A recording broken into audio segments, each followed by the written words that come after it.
All of us, especially the frontline workers, may it be physically, mentally, or emotionally, and the ethical dilemmas that we all face are countless. So, to discuss on our next topic of ethical challenges of the COVID-19 pandemic, we present you a short video by the director of Donlad School, Professor Frank A. Chiverna. Video is playing. Ethical challenges of the COVID-19 pandemic.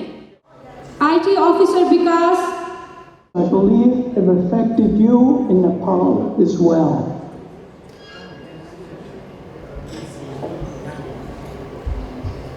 I currently serve as chair here at Lenox Hill Hospital and the Northwell Network, which is a system of over 20 hospitals, not just in Manhattan, Long Island, and Westchester.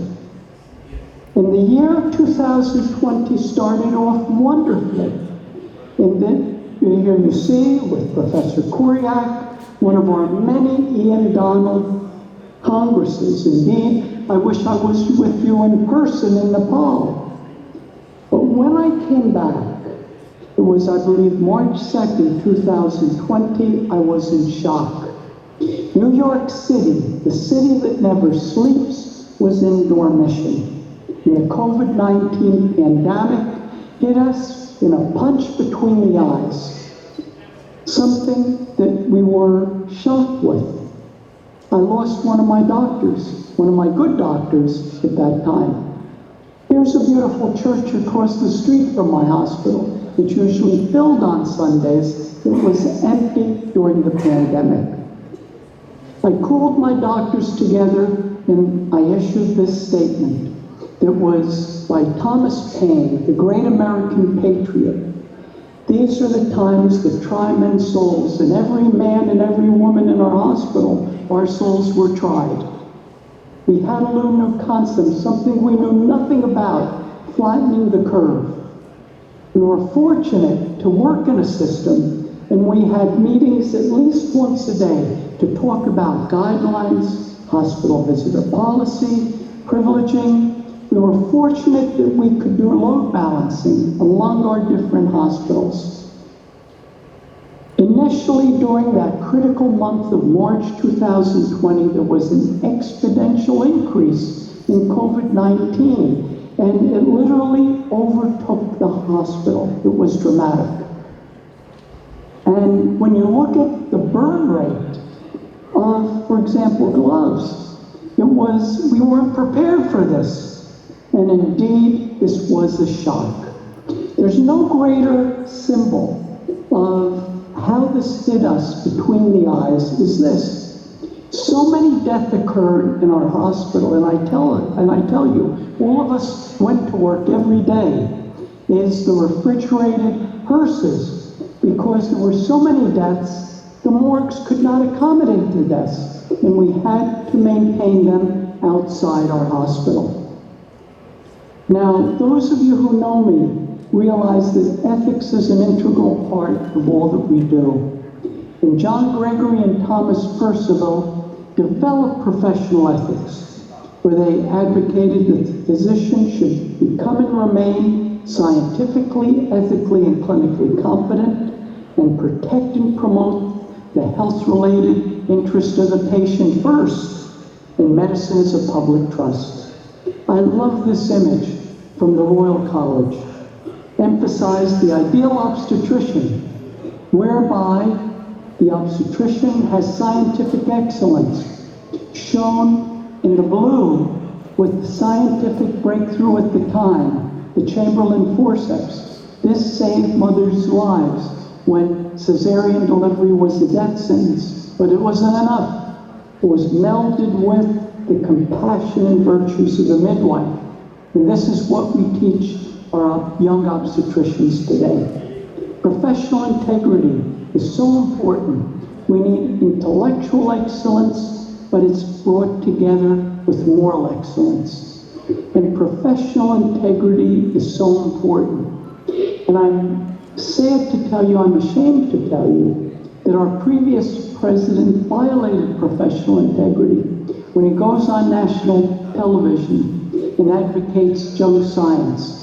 He did so much harm in this country, but one of the greatest harms that he did, he made many people believe that science was not important. And this involved an important ethical concept called frame-shifting. Those who are involved in battles. I have a few housekeeping notes to make before we begin today's program. And I am Dr. Nafisha Shrestha, Medical Officer, IVF Department, Om Hospital and Research Center. We welcome to you to the second session, Gynecology and Infertility, of the 6th Donlad International Conference, Kathmandu 2022. I hope all of you are not too tired of listening to us.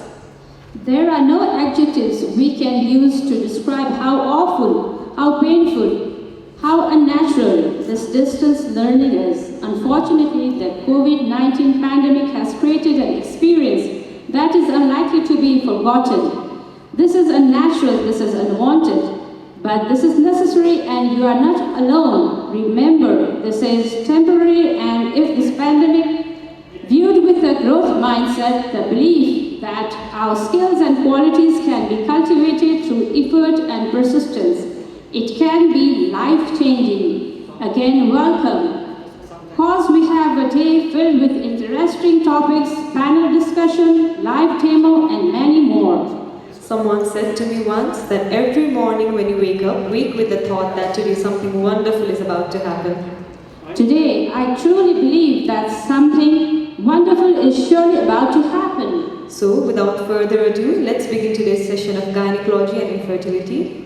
To begin this amazing day that we have ahead, I would like to call upon the stage fetal medicine specialist and our handsome and hardworking advanced training in IVF and TVS, Dr. Hari Kishore Shrestha. I kindly request National Director of Donlad School of USG, Senior Consultant Obstetrician and Gynecologist Dr. Narendra Malhotra, and Senior Consultant Obstetrician and Gynecologist Dr. Jageshwar Gautam to chair this session.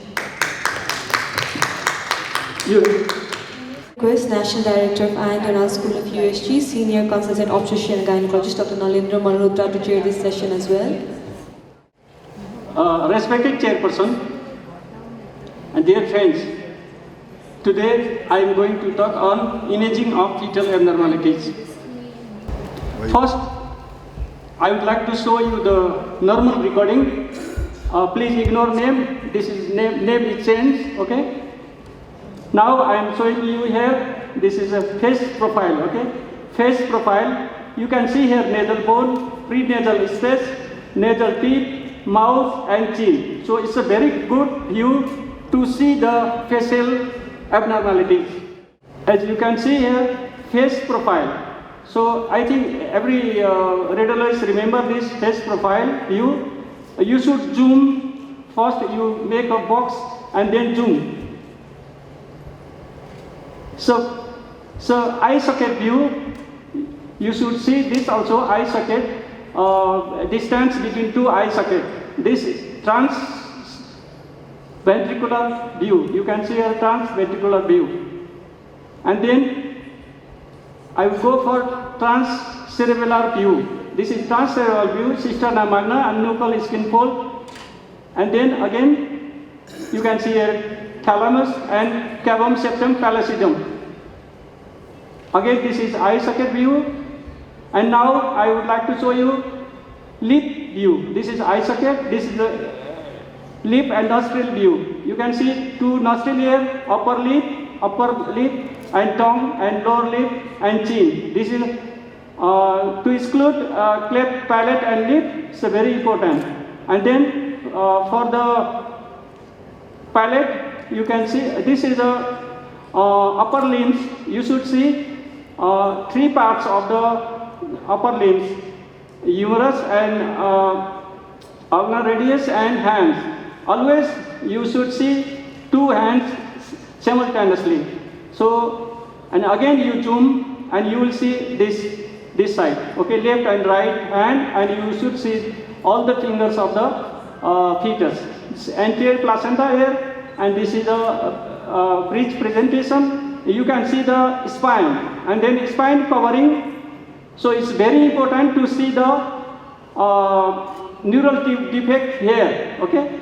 Meningocele neural tube defect to see here, you should see amniotic fluid behind the skin. And this is a anterior abdominal wall, and this is now AC view, stomach, and here you can see bilateral kidney, bilateral, and then A4, here you can see stomach, and apex of the heart is pointing toward the stomach, that is normal situs. And then you will see 4-chamber view. Here 4-chamber view, okay? Atrioventricular valve, 4-chamber view, and this is a 4-chamber view, and either side you will see the long parenchyma.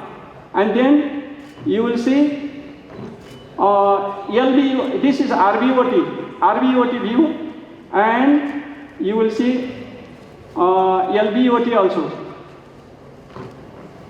LVOT, again RVOT. So you can see diaphragm and stomach, so no CDH. And anterior abdominal, and this is the bladder. If you put Doppler, you will see the 2 hypogastric artery. That means this is a 3 vessel cord insertion. You should see cord insertion area, so that to exclude gastrocasis and omphalocele. So then lower limbs, you see 3 parts of the lower limbs, femur and tibia, fibula, and this foot. And you should see both leg at once. This is the right and this side left.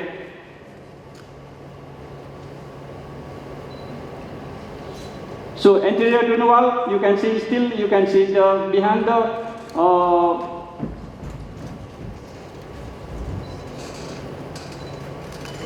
okay, this another leg. So like this way, it was the fetus. In normal situation, you can finish this type of anomaly scan very quickly. So for me, it was a position was very good. So I did very well, and I can see everything. But when you have other problem like high BMI, and when position is not appropriate, then it will take time to do, and you have to wait for next day, or you should repeat. So here you can see, I would like to show you ductus venosus.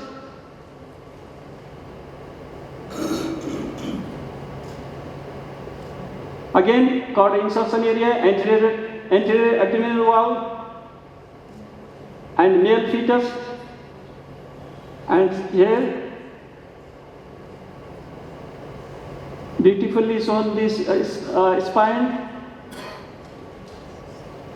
Here, this is ductus venosus, bright one, okay, from umbilical vein. Here, if you put cursor, you will see SDA. Then at last you should see and placenta, location of placenta, and you should measure lower end of placenta to internal os, and you should see cervical length also. Here you can see beautifully skin covering the spine and amniotic fluid to exclude neural tube defect. Here you can see ductus venosus. Here, so normal SDA ratio. This is A. And after that, here cervix. You should see cervix. Here, this is cervix, and you should measure lower end of placenta to internal os of cervix.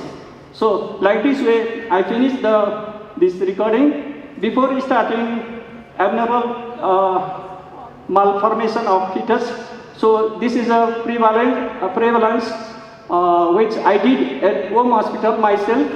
So here you can see ventriculomegaly 13.19%, and then clubfoot 5.39, skeletal dysplasia 2.69, And then adenomatoid malformation of lung 2.09, fetal height of 2.09, omphalocele 1.49. Like this way, congenital diaphragmatic hernia 0.59 and acrania 0.29. That means acrania 0.29 means our gynecologist prescribing folic acid, I think. So it's working for prevention of neural defect.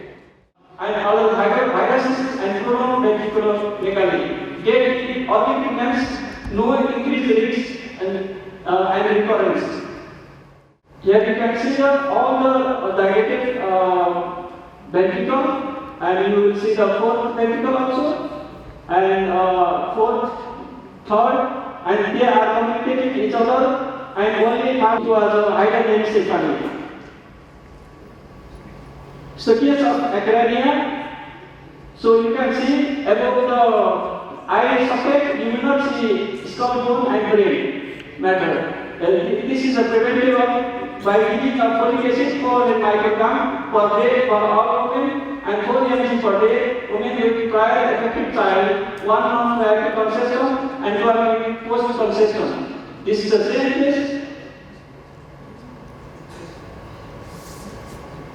Same case, you can see this is fetus, live fetus, all the parts are normal, but above the eye socket you will not see brain, and this is a throat sign. You see throat sign, and acrania, no brain matter, no skull bone. It's the same fetus. It's the case of TTS syndrome.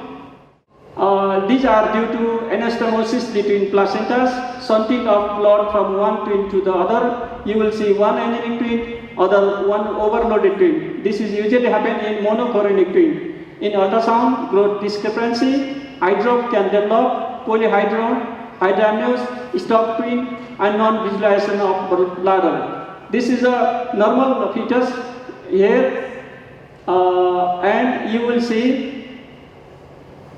other one is with ascites, and just this is a video is recorded. So monochorionic twin, and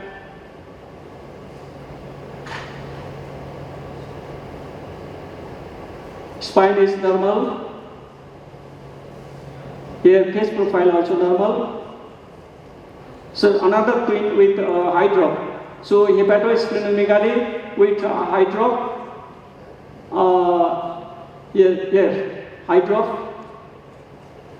Limbs are normal, and so you can see hydrop. So what I would like to say, early diagnosis of twin syndrome now easily treated by laser ablation. Congenital adenomatoid cystic malformation.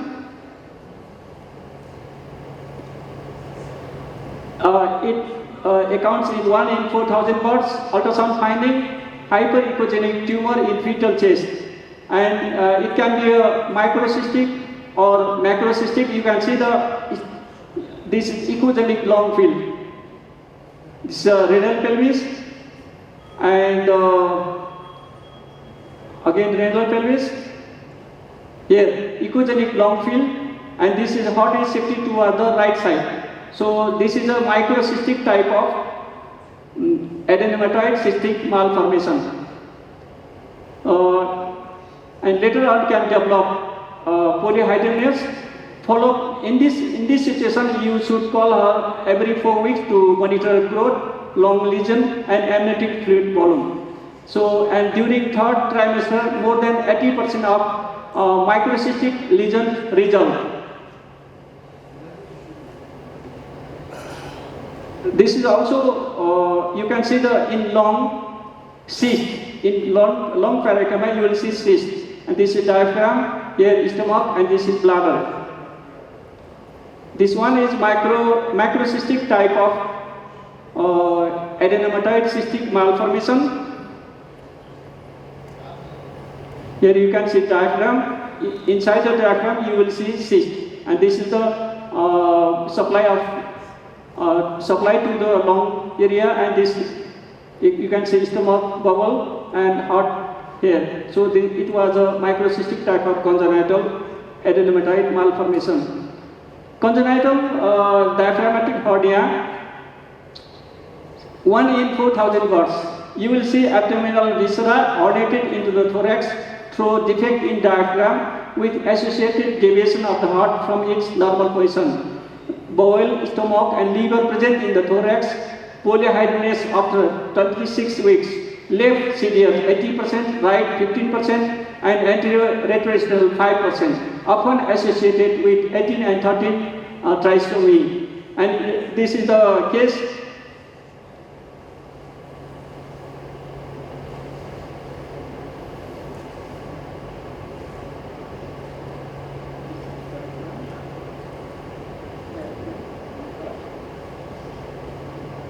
So, no sound, okay? Very sound. You can see diaphragm and heart and stomach. Stomach is inside the diaphragm, chest wall. If you see color of the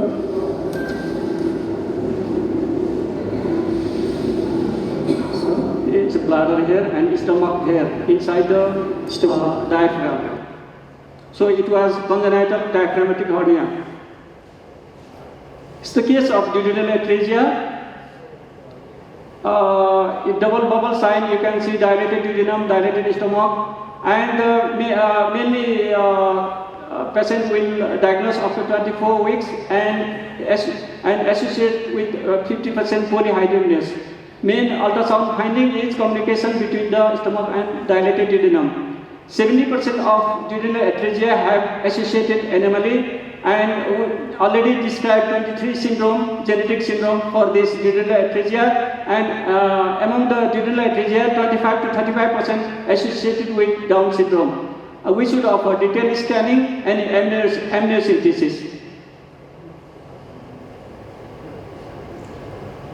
Here you can see dilated duodenum communicating with, this is 4-chamber view, and here you can see dilated duodenum connecting with stomach, dilated duodenum connecting with stomach, dilated duodenum connecting with stomach. So this is bladder and dilated duodenum. So it's a duodenal atresia. Echogenic bowel loop. It can be mostly it can be a normal. You can see echogenic bowel loops, maybe due to salad blood, maybe due to infection, maybe systemic disease like cystic fibrosis, and it's a soft marker of aneuploidy also. It's a case of gastrochiasis. So, and here you floating the intestine, there is no cover. So it's a gastrochiasis. This is a case of omphalocele, no cover in herniated part. You will see here liver and stomach, all parts are herniated. This is the common abnormalities. You can see bilateral hydronephrosis. So this is a transverse, standard transverse view. You should measure the renal pelvis anterior posterior, and so transverse view. Mild 4 to 7 millimeter, moderate 8 to 10 millimeter, severe more than 10. So low risk in chromosomal abnormalities and genetic syndrome. Follow up every 4 weeks to monitor the evolution of hydronephrosis and assess amniotic fluid volume. In the majority of cases, the condition remains stable, resolved in neonatal period. So this is the case was, you can see the behind this orbit view large gap. I had recommended to terminate the selective reduction of this fetus. It was a twin monochorionic pregnancy, but they continued the same. You can see the large gap behind the and it was the same fetus. You can see here large gap. So case cleft lip, and it's very easy to diagnose. If you zoom that area, you will see gap in the hair. Gap is the same case. Another bilateral cleft lip.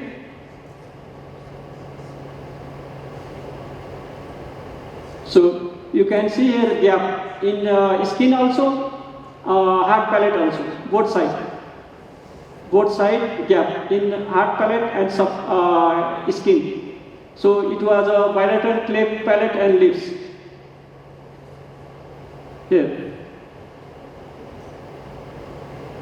You can see here, and then next here also, here gap. So radial ray dysplasia,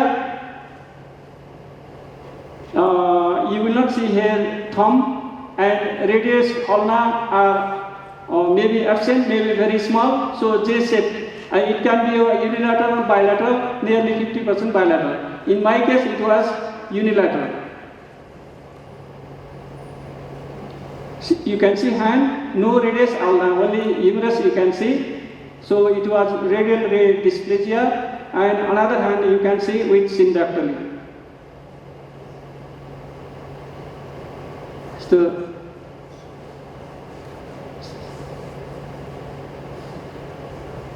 yeah, here syndactyly, another hand. So it was unilateral radial ray dysplasia. Micromanic dysplasia.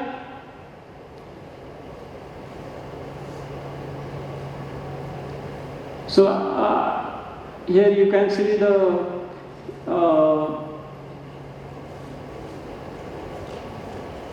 all the in this case all the long bones are small.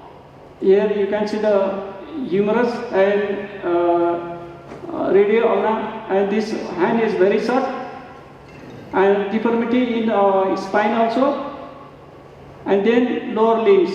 Lower limbs also very short. So I could not receive the pictures of this fetus. It was reducted in teaching hospital by Dr. Gita Gurung. You can see here, Dr. Subhadra said this patient referred to me for the ultrasound, and they went to teaching hospital for reduction. So here you can see the you can see here all this femoral bone very short, and even tibia fibula you will not see. So it's a micromelic dysplasia. Another case, camphomelic skeletal dysplasia.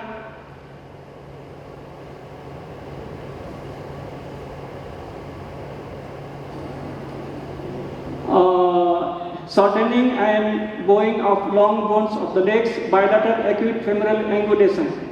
It's autosomal recessive inheritance. So it accounts in 1 in 2 lakh pets. We have here, you can see the femoral bone curving. You can see femoral bone, and foot also deviated to middle side. Upper limbs was normal. This bladder and cord insertion. This both you can see the both legs short and angulation in femoral bone. So fetus, here you can see angulation in femoral bone and short this tibia and fibula, very short. So it was a camphomelic skeletal dysplasia. The case, the pictures provided me by Roshan Gangol. You can see the foot deviated to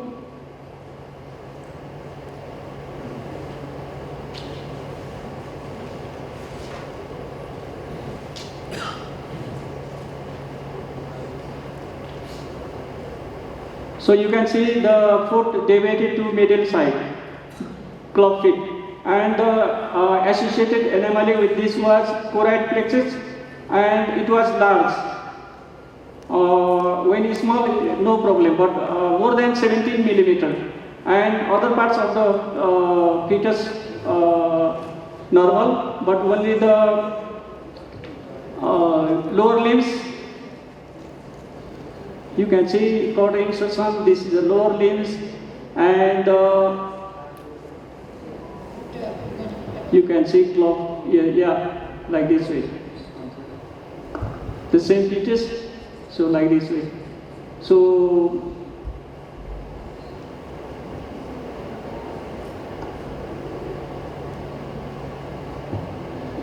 here, both foot was deviated to middle side.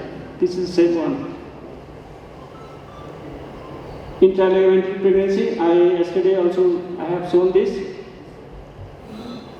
You can see the uterus and this bladder, and outside fetus 15 weeks of pregnancy and anterior placenta, the published in Iron Journal, anterior placenta and the heart is beating. Dr. Geeta Gurung and Supatra Kurala managed this case.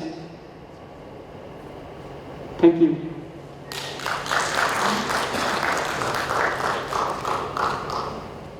Thank you, Dr. Haritu sir, for a nice presentation. You have covered many of the congenital anomalies. Any questions, comments from the audience? If there are no questions, I would like to hand over this microphone to Sir Donlad. So basically, very beautifully covered.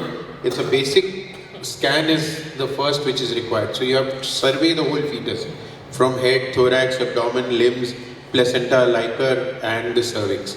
And where then you go by the first the head, look at the three angles, three things, then the thorax. There is one heart, two lungs, everything three. The rule of three you focus, and then you'll be able to umbilical cord, limbs, size, shape. So that is how it has to be covered, and you will not miss. And it will not take too much of time if you do a systemic scan. So thank you, Dr. Hari. Lovely videos and very well covered. Thank you.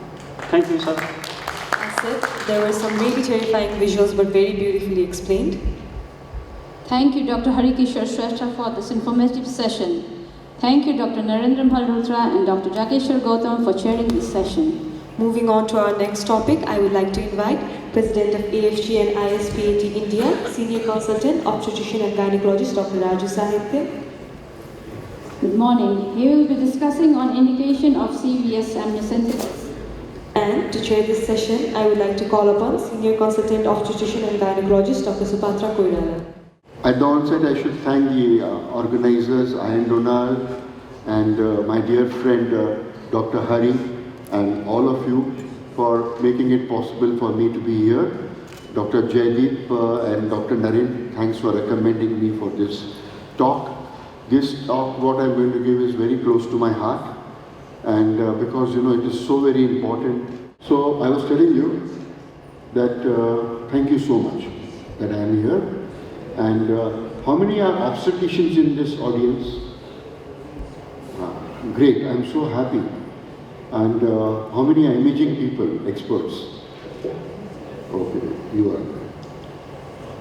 So I'm going to speak on a very important subject, that is invasive prenatal diagnosis. Because we are in an era where, anybody being born with a defect or abnormality is not pardonable. So we all should know that it is possible to detect and make a good diagnosis. So it is going to be why, when, how practitioners perform invasive prenatal diagnosis. Mostly it is amniocentesis and chorionic villus sampling. You heard about this inverted pyramid of prenatal care. So revolution started in the 1990 when it was realized that this old pyramid, what we used to follow, it was being followed for the past 80, 90 years. And before that, prenatal care with this old pyramid was only for the royals, the Queen Elizabeth and all Mother Queen and all those. Then it came to the general population in the UK, and this pyramid was adapted by the globe. Everybody realized that this is how we must do. But you will see that there were just 1 or 2 or sometimes no visits in the first trimester or mid-second trimester, and then there were more visits over here because most of the complications happened then and we had to detect. But now, today what we practice in current scenario, it is the first 12 weeks of pregnancy, so very important, maybe up to 13.6 weeks, wherein we identify those at low risk or normal, you can say, to go a normal pattern this way, and those who are at high risk will require a specialized care from there onwards. So what made the difference and why all this happened? Because we were in the paradigm shift since 1990, and non-invasive prenatal screening for all pregnant women started setting in from few more, and now it is like everybody should undergo a non-invasive prenatal screening. So what does that mean? Does that mean that invasive prenatal diagnosis will disappear? What do you have to say? No, that is why I am here. Because you will realize the sensitivity of screening tests at various stages, and the essence of what you saw in the previous slide, age has the sensitivity of 30%, combined screening what all of us follow has 85%, and the NIPS has got 99%. Therefore, as a matter of fact, because now we are going to have universal screening for all, which meant earlier invasive prenatal diagnosis was only meant for those which were late maternal age, 35 and on. But now, since universal screening is going to be the rule, is a way of practicing prenatal care, you have to add these 70% younger patient, because reproductive age is more common in this younger age, say from 22 to 35, which contribute to 70% of those who are pregnant. Ultrasound has come a long way, and we have those soft markers of ultrasound.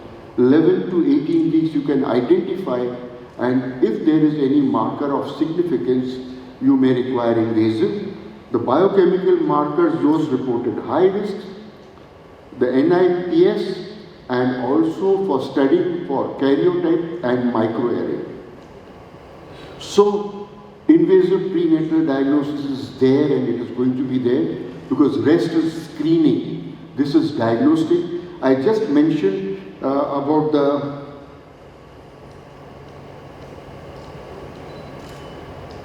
the path. So pathway to healthy pregnancy outcome, like what we discussed, is early pregnancy counseling and screening. Those low risk can go on ongoing pregnancy like a low risk, NIPS, ultrasound, and then those who are high risk, and they are high risk for aneuploidy, they have to undergo CVS and amniocentesis, and only if no aneuploidy, they go into this category. If there is aneuploidy, you have to see that if it is confirmed, you have to give post-counseling to tell them what it means. So then you have to open your eye when you get a patient where it is reported high risk in screening, and you have to visualize the chromosomes. Then only you are going to do justice to the prenatal care, because you will be able to identify Down syndrome and other trisomies, chromosome abnormalities, and genetic diseases. So earliest what you can get from this material is by doing FISH. Within 48 to 72 hours, you can see for the most commonly encountered, that is chromosome number 21, 18, 13 and sex chromosomes, whether they are normal. So this is karyotyping, where you get to see all the chromosomes, all the 22 pairs along with sex chromosome, and you can see a report of trisomy 21 like this, and this is a normal karyotype. And of course, microarray, which has come in now, is the magnified version, and it can tell you about even minor abnormalities. In India, we have PCPNDT Act. Likewise, I suppose you will be having some law and order, and who can perform and what. In India, the centers have to be registered as ultrasound clinic, genetic clinic, and a registered medical practitioner, registered, trained and experienced person can perform these tests. So let's go into a little history. Ultrasound was introduced in the 1950s, and in practice, clinical practice, since 80s. Amniocentesis first done in 1877, and then chromosomal studies in 1966, and common since 1970. You will see that after the ultrasound practice, these procedures became more common and safe for the patient. Chorionic villus sampling first done in the 1968, but greater acceptance in 1980s onwards because of ultrasound. And then rapid expansion of serum and ultrasound screening, it has been the way of practice today. So I'm going to tell you, these are the indications, why, and now I'm going to tell you briefly about the procedures. So commonly amniocentesis and chorionic villus sampling, chordosynthesis only when the first two are unconclusive. Then you have to have the fetal blood to see what is wrong, and otherwise it is for therapy. So very important is the genetic counseling. You must know the indication for which the patient has been referred, because you cannot just put in a needle or a cannula and do a amniocentesis chorionic villus sampling without knowing that this is related to chromosome. Just doing the procedure is not the point. You should know why the patient has come, because there may be alternative procedures to be discussed. And when you are set to do a procedure for the patient in genetic counseling, it is very important just not to say no problem, everything, it's so easy, so easy. You have to discuss the risks versus advantages, testing versus no testing, and only then you have a truly informed consent.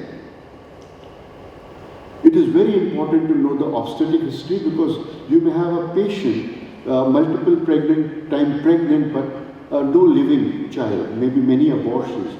These are high-risk patients for the procedure. So it is very important to know this. Infections are also to be ruled out, because they tend to have higher risk to fetal losses due to the procedure. And if there is bleeding in this pregnancy, current pregnancy, you must see why there is bleeding, and you should be watchful, treat the cause, and only then get invasive. So it is very important, once you have decided, to do a good ultrasound, because ultrasound will tell you about the viability, whether it is a single or multiple gestation. Then the fetal biometry comes in, it tells you about the dating of the pregnancy, if there is any subchorionic bleeding, and then comes the target. Target in case of chorionic villus sampling is the chorionic frondosum, and for amniocentesis it is a good amniotic pocket without intervening of any important structures. And in transcervical also it is very important, transcervical chorionic villus sampling, it is very important to know the uterocervical relation, because you are going to negotiate the cannula, so you should know retroverted, antiverted, retroverted fixed, and so on. And above all, it gives you the orientation, it is the GPS of your invasive procedure. When you are going to evaluate and you are going to see all is set and you are going to go ahead, it gives you a good orientation as to how you are going to take it ahead from there. Amniocentesis, you can see a very good amniotic fluid pocket over here. In the olden times before ultrasound, it used to be what we call as touch guided. We used to palpate, ballot, and see. And we used to say there is fluid and this is the neck and this is between the limbs, and we used to then take the needle ahead. But now after ultrasound, it is so very direct. It's like the GPS I told you, And this principle is what I am going to discuss in the workshop, and it gives you a perfect landing into the pocket without any damage.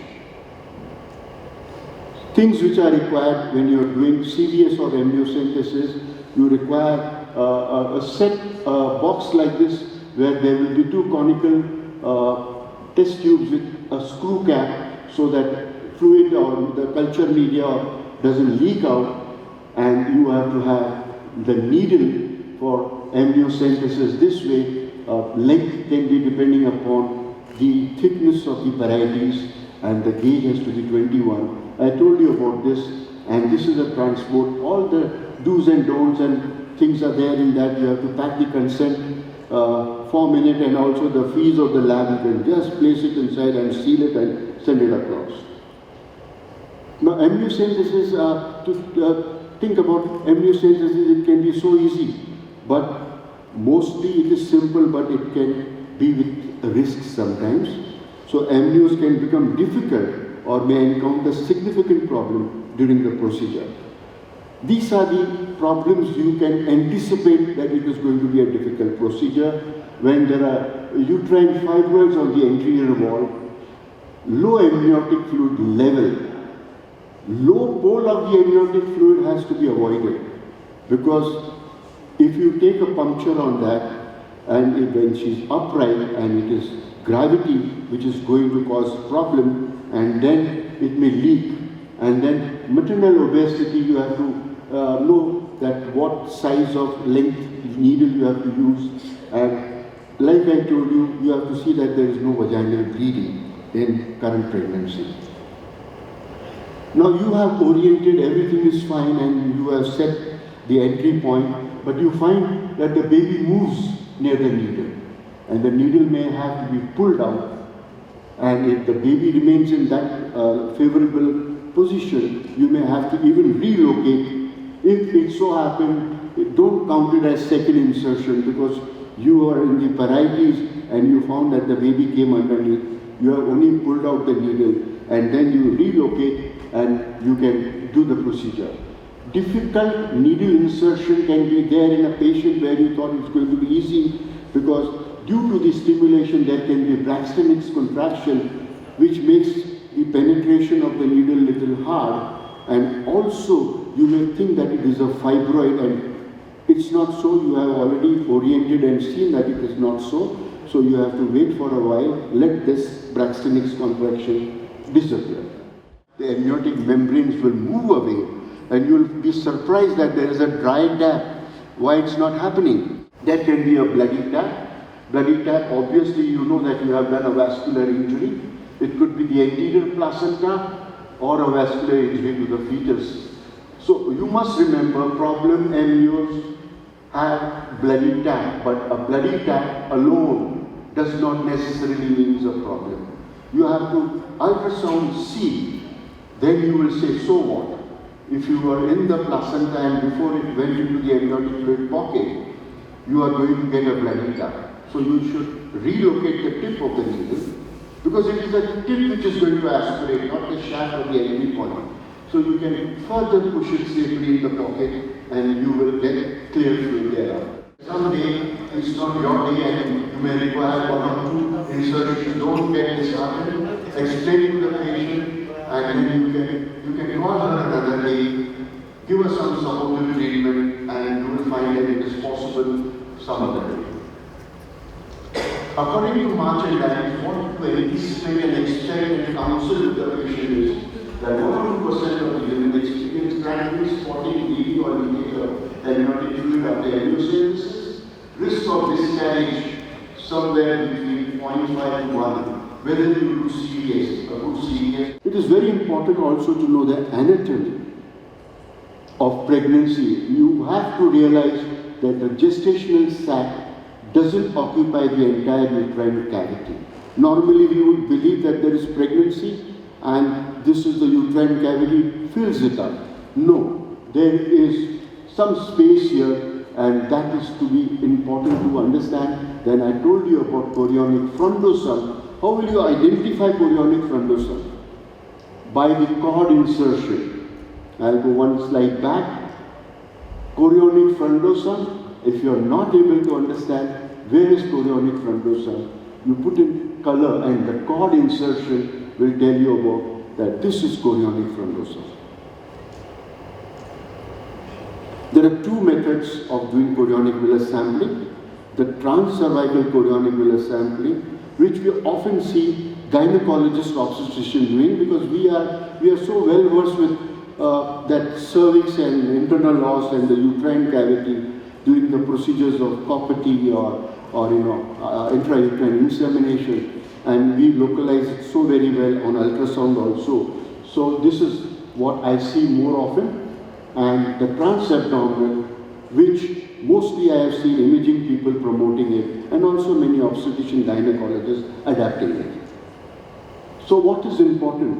Important is the selection of the route, whether transabdominal or transcervical. Who decides? It's not your expertise that decides that I will say, I like to do transcervical, I must do transcervical, or transabdominal if I like to do.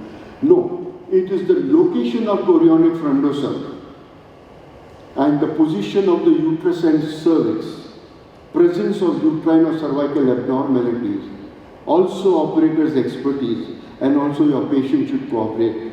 That method is important.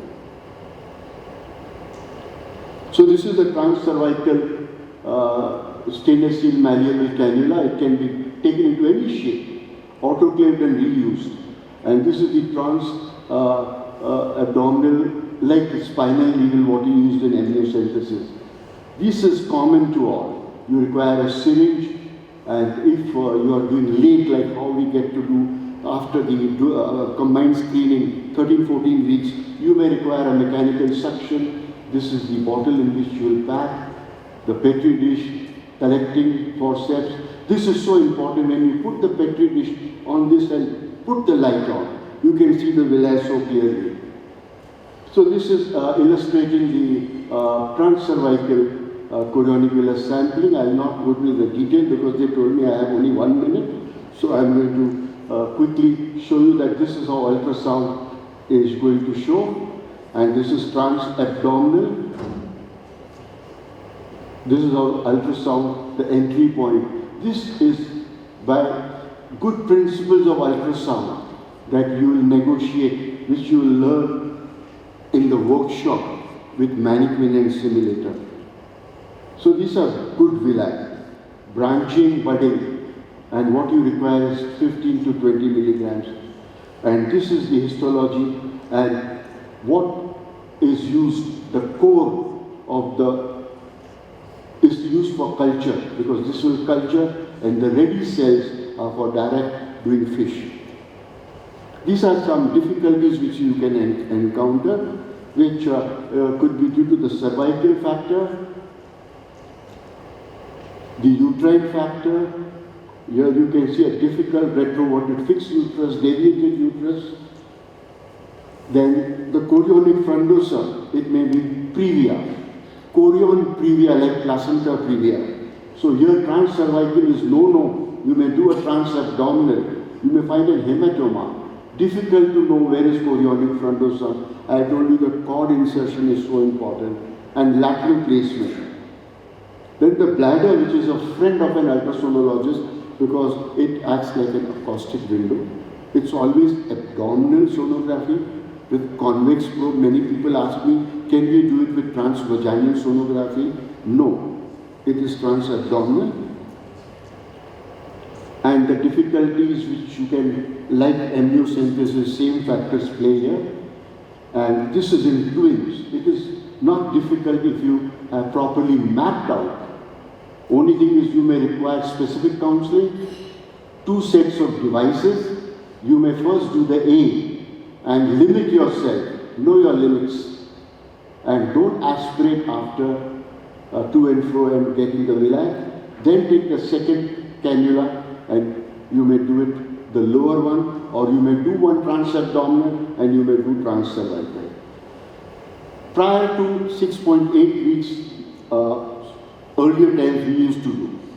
When we started doing CVSs, I started doing CVSs in 1986 onwards. That time we didn't know this point, that this can cause vascular insult and incomplete morphogenesis and limb deformities. But if you do chorionic villus sampling and the amount you need you take out, and after 10 weeks, this risk is no more to be worried about. Chordosynthesis, like I told you, mainly for therapy, but otherwise, if you have to do it when it is unconclusive with MU and CVS, it's the transplacental at the cord insertion or transamniotic at the cord insertion, and this is how it looks. Fetal loss rate depends upon experience, and no experience means the loss can be as high as 1 to 50%. And take-home message, my friends, is scan just before you start the procedure. If you are scanned 2-3 days earlier, situation may not be same, position may not be same. Identify the target, recognize the intervening structures, do the good orientation. Do not advance the needle blindly ever. Hold, leave the needle, use your transducer and see the tip of the needle. Do not swing or jiggle the needle to identify the tip. Keep the probe steady. Conclusion, I have told all this. So these are the mannequins for transabdominal, transcervical procedure. And this is the cannula which you saw. This is how one-to-one training is done. This is the ICOG center which I have, and we have students coming there.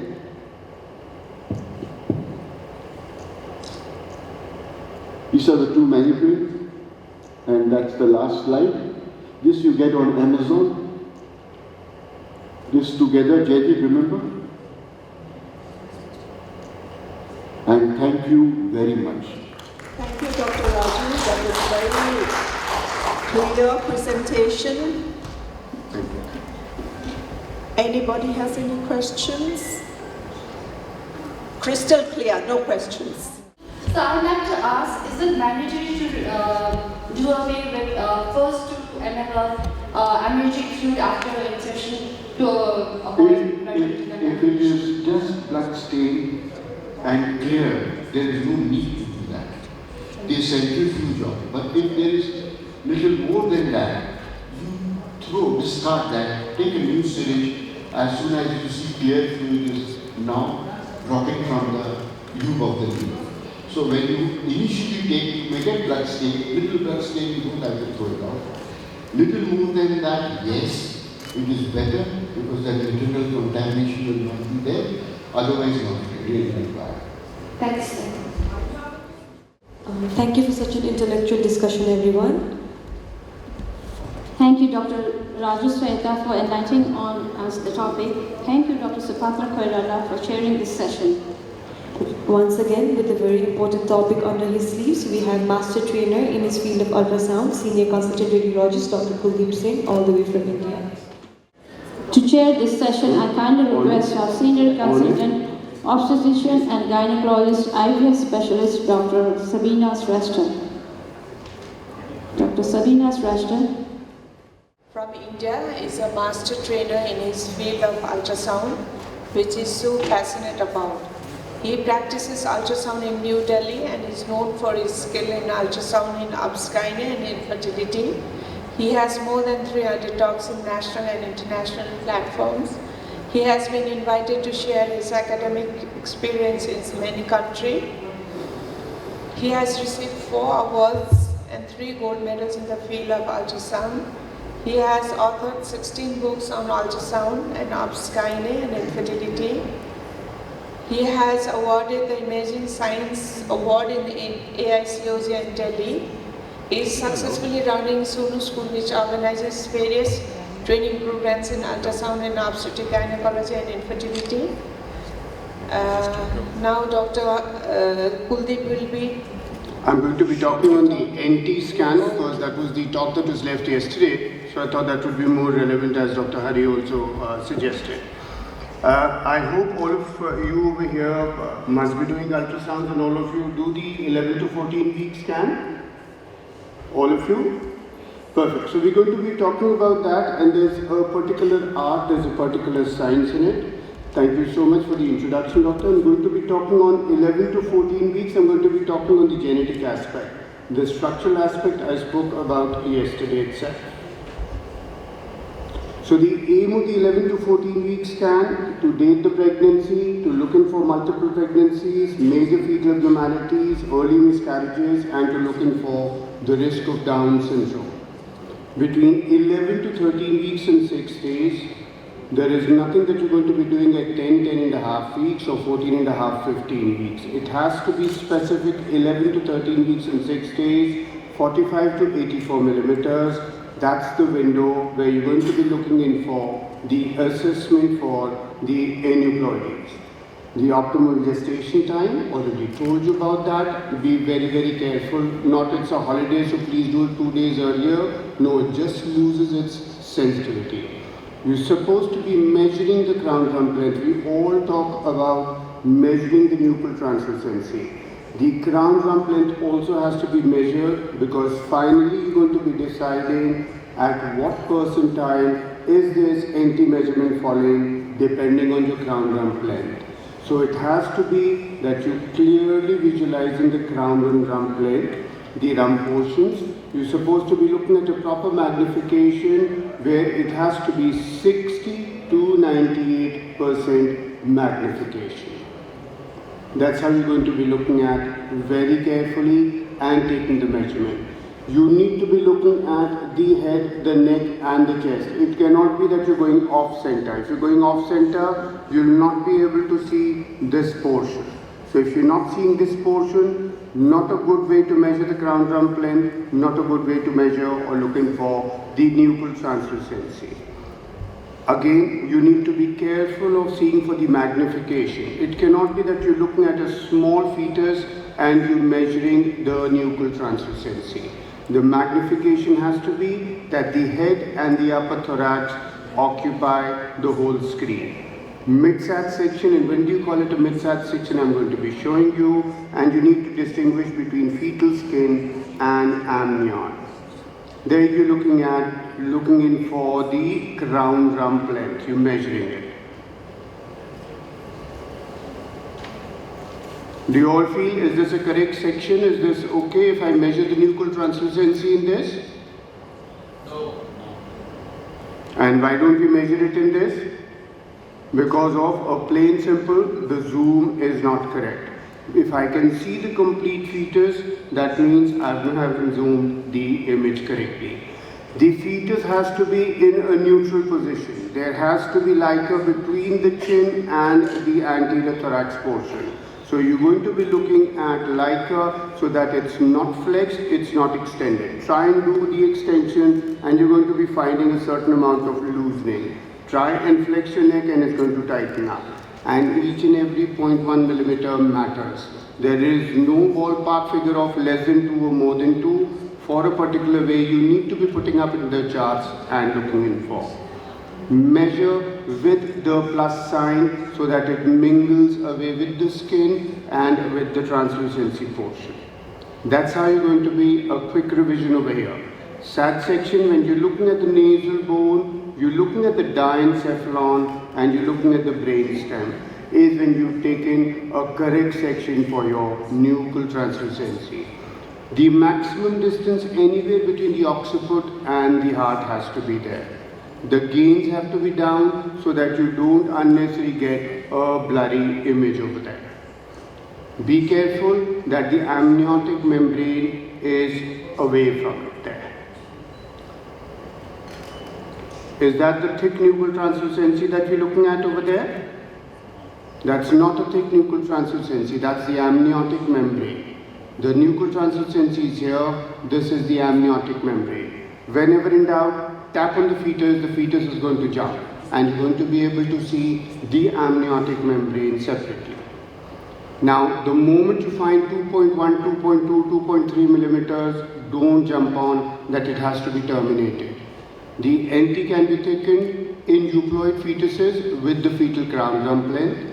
75 to 80% of fetuses who are trisomy 21, if you go retrospective, the NT would be above the 95th percentile. Before you start a scan for every maternal age, there is a priori risk. If the NT is thickened, that risk increases of Down syndrome. If the NT is thin, that risk goes down. That's plain simple maths over there, which can all be done with the charts as such. A thick nuchal translucency implies trisomy 21, major chromosomal abnormalities, plenty of 50 fetal defects in genetic syndromes, fetal death, but please look at point number 4. In majority of cases, the NT resolves and the babies are born healthy. So don't get panicky, don't panic the patient. If you see over here, less than the 95th percentile, 97% chances that things are going to be fine. If you see over here, 3.5 to 4.4 millimeters also, 70% chances are the baby is going to be fine. So who are we to say to terminate the pregnancy? Let them get a CVS done on early amnio, and chances are 85 to 90% things are going to be fine. Even till 5.5, it's a 50-50 chance. For that parent, every baby is precious. So you're supposed to be just telling them, these are the facts, let them take a decision. A mid-sized view, you're supposed to be looking in at the nuchal translucency properly, see that you're not mixing up the amnion with it. Then next, if you've done a CVS or an early amnio and things are fine, there are chances a thick NT could lead to or could be a precursor for a cardiac abnormality. You need to be remembering to get a fetal echocardiography done. That's a thick NT. That's the thick NT. Again, never mention a thick NT. You're supposed to be mentioning the specific thickness. This was in a dichorionic twin pregnancy. This turned out to be a troublesome one, so they had to plan a reduction for this one. You need to be careful whether is it just the thickness behind the neck or is it overall. Whether are you looking at a cystic hygroma or is it just that you're suspecting a thickened nuchal translucency. Then there are patterns which change in twins. If you're looking at dichorionic twins, they both have to be measured separately. They both have to be calculated what exactly is the risk for the presenting or the after coming, right or left, whichever way you've labeled them. For a monochorionic twins, you're supposed to be measuring them separately, add them up, divide by a 2, and that's how you're going to be calculating the average NT thickness for the monochorionic twins. Next we come on to the nasal bone. And the moment you have the NT and the NB, your sensitivity increases. The absence or the hyperplasia, which I'm going to explain to you how you're going to be looking at, is going to help you in diagnosing, suspecting Down syndrome. You can never diagnose, never give a diagnosis Down syndrome because you can never say that. 60 to 70% of fetuses with Down syndrome have an absent nasal bone, but it can be seen in 2% of normal babies. Same section that you're looking for the NT, you're going to be looking at the nasal bone. How do you pronounce, you're looking for whether it's an absent one or a hyperplastic one. I'm going to be showing you what exactly is the definition. You're supposed to be seeing 3 echogenic areas: the nasal bone, the skin, and the echogenic tip of the nasal cartilage. When you see it's an equal to sign, the equal to sign, the anterior equal to sign, the anterior portion is the nasal skin, posterior is the nasal bone, and the anterior most portion is the nasal tip. On seeing these lines clearly, you're going to be mentioning whether the nasal bone is present, hyperplastic, or absent. You're looking at over there. So now let's hear it from everybody, these 3 points. What exactly is this? This is the nasal bone. Anterior, this is nasal skin, and that's the nasal tip over there. The same section where we're looking in for your nuchal translucency, and yesterday I showed you for the ICT or the intracranial translucency. The same section, so you do not have to make any extra effort for that. The nasal bone. That's the nasal bone, that's the nasal skin, that's the nasal tip, that's the diencephalon, brainstem, the nuchal translucency. The same magnification. There you're looking at these 3 anechoic areas where you're looking at the brainstem, ICT, the cisterna magna, nasal bone, nasal skin and nasal tip with the nuchal translucency seen over there. I normally do not measure it. Some books say you can measure it also. In the 11 to 14 week scan, I normally say whether it's present or it's absent.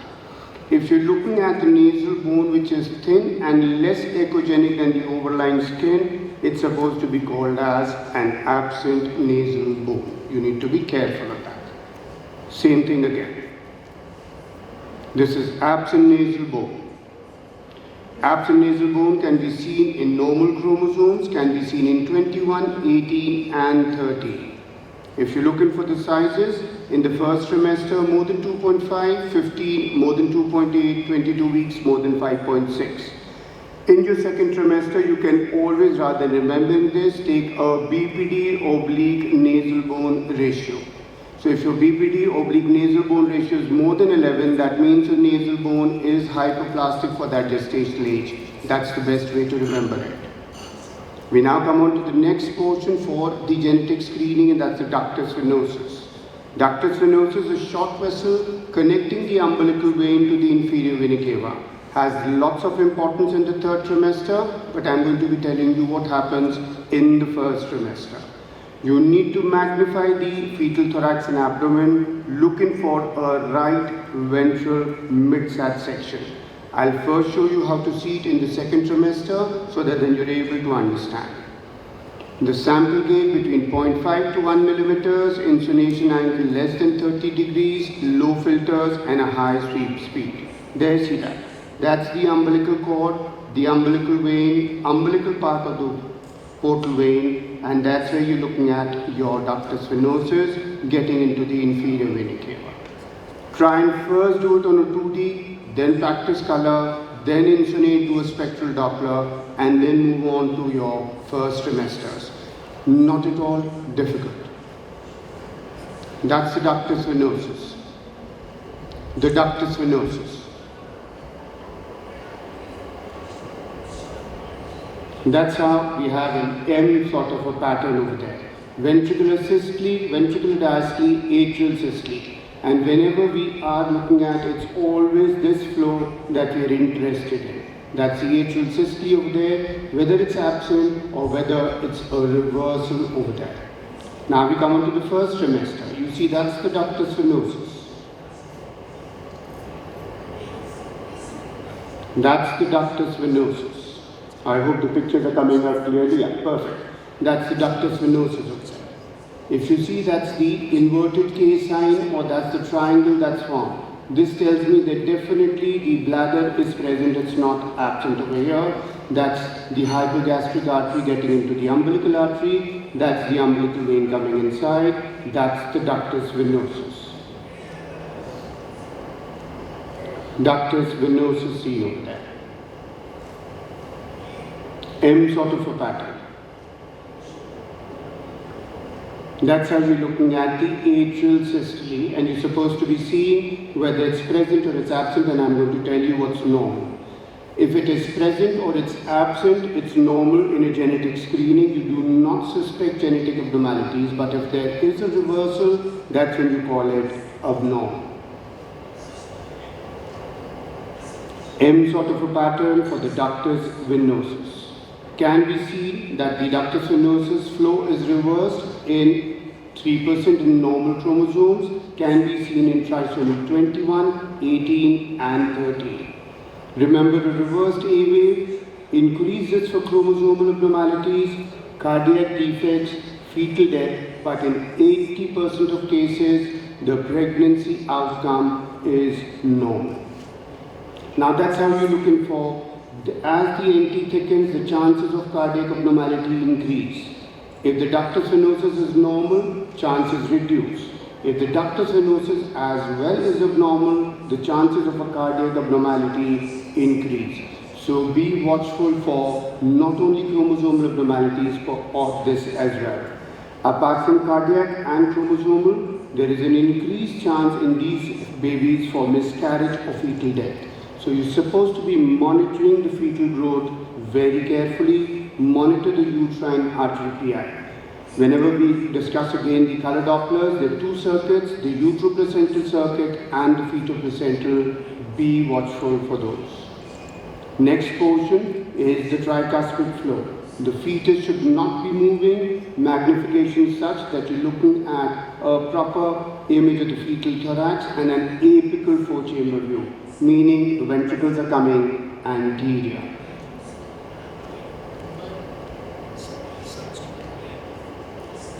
That's we're looking at a cardiac four-chamber view.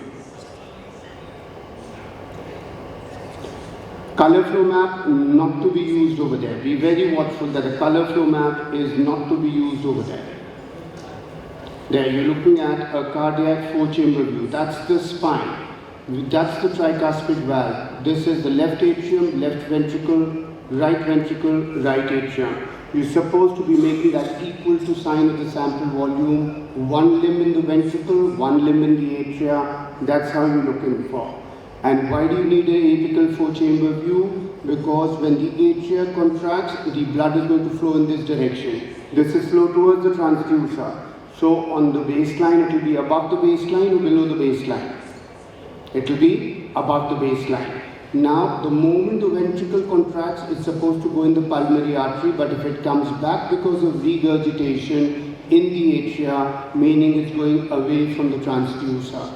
That's when you're going to be looking at flow below the baseline. That's why an apical four-chamber view is extremely important. So you need a bigger sample volume size of between 2.5 to 3 millimeters, sometimes even more, so that you can get a proper. There you see that. This is the spine. There you're looking at one in the ventricle, one in the atria. Again, there's a specific way of looking in for tricuspid regurgitation. You can't say any regurgitant flow is regurgitation. Normal profile, there's no regurgitation. Regurgitation when it's approximately half of systole with a velocity more than 60 centimeters per second. That's systolic flow. These two peaks are when the flow goes from the atria to the ventricle.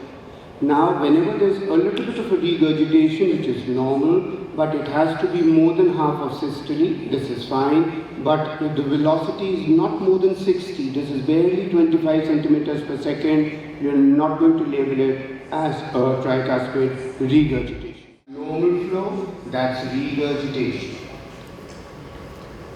Regurgitation seen over there. Tricuspid regurgitation is more common. If you see the fetus at 11 weeks, it's a little more common at that time. Do not panic. Tell them to come back at 13 weeks. It could be again for increased risk of chromosomal abnormalities or cardiac defects. The same thing with the thick NT, these are the chances for cardiac abnormalities with the NT. If there is no tricuspid regurgitation, the chances of cardiac defect are less. Last portion of the screening, where you're looking for in the Irish mother, it predicts perineal morbidity and mortality. The first trimester relation of spiral, that's what we're trying to catch in your 11 to 14 week scan. Because once you catch it by your anomaly scan 20 weeks, what we used to do 15 years ago, you're going to be missing out on the bus. Starting the ESAs at that time or aspirins at that time is not going to be helpful. But you need to know what is the region that you're going to be sampling. If the uterine artery PI is more than the 90th percentile, you're going to be figuring out 48% for early, 26% of any time P with a 10% screen positive rate. Transabdominally, transvaginally. What are you basically trying to figure out? You all are laparoscopic surgeons, you've been doing all that, so you're much aware. What I figured out in my Sono school sessions is that the left uterine artery is always a little troublesome, which I'll show you when we're doing our workshop. You need to obtain a SAT section, see the cervix. With the transabdominal, you can always and always slide your probe. With the transabdominal probe, because it's an end-firing transducer, you need to be tilting it. Always be careful. So your hand is going to go towards the patient's left thigh and you're going to be seeing towards the right side. First and first, always and always focus on the cervix, go onto the side, see the iliac vessels, and you can figure out the uterine artery depth. You're looking at, that's the iliac vessel, that's the uterine artery, and that's going up over there. Can you all see reversal of flow in the uterine artery? Can you all appreciate that? That's an iliac vessel. That's why I purposefully put it over here. That's the iliac vessel. So never make that mistake of looking at the uterine arteries. That's the iliac vessel over here. You're supposed to be going a little superior. That's normal uterine artery flow. And what you need to be doing is infiltrate the main uterine artery right side and the left side, add them up, divided by 2. And in the first trimester, the value has to be less than 2.35. I take a ballpark figure of 2.5. Less than 2.35 transabdominally, less than 3.10 transvaginally. Transvaginally, again the same way. You're looking at the uterine arteries. Last 3-4 slides.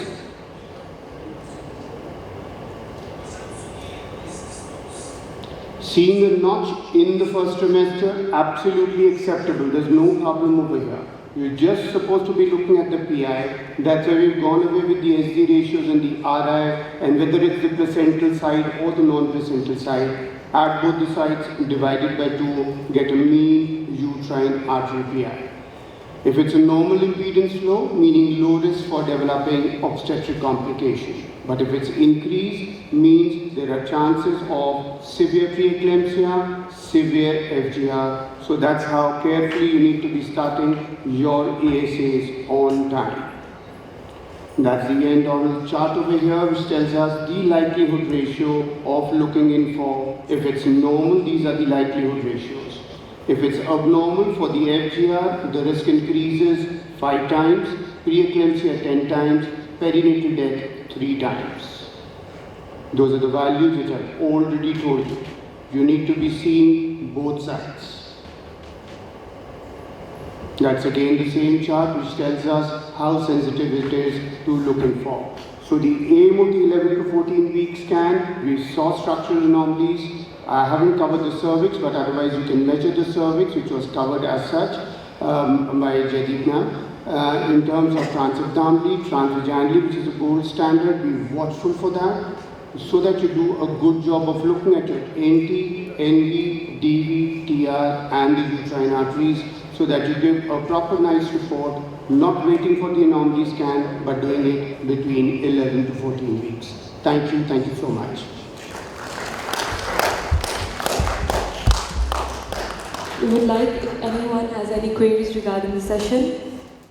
So as Dr. Sabina had to go, so she handed over the chair to me. So NT-NV scan, this is probably the most important scan which everyone should be doing. Now, who should be doing the NT-NV scan? As an obstetrician, you are in India, we are allowed to do any scans, but for this you have to be trained. And for the 20-week anomaly scan, you have to be trained. So we and the ISUOG, the International Society of OBGYN Ultrasound, have said that if possible, do 5 scans in a pregnancy. First scan is done whenever the patient comes to you. Confirm pregnancy, whether it is live and where it is. So viability and location, and if it is 8 weeks, dating scan. And then don't change the date. EDD will remain from the first scan.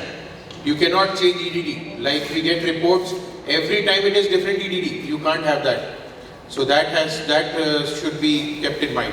And also with all parameters, a different EDD comes. Now a patient cannot have 5 EDDs. So expected date of delivery will be same. If in the first trimester an ultrasound there is a difference of 7 days, then if more than 7 days, then ultrasound EDD will be final. If it is less than 7 days in first trimester, then the LMP EDD will be. And then you will plot on the graph. So your growth retardation becomes. So dating is by single scan and growth retardation or growth is by multiple scans. And you have the table, and always obstetricians, please ask for the graph. Always radiologists and doing obstetric scan, give a graph with putting a point in every time you scan in the 4 4 weeks. So that dating is very important for you, Jar. And then of course 11 to 13 weeks, let an expert do it.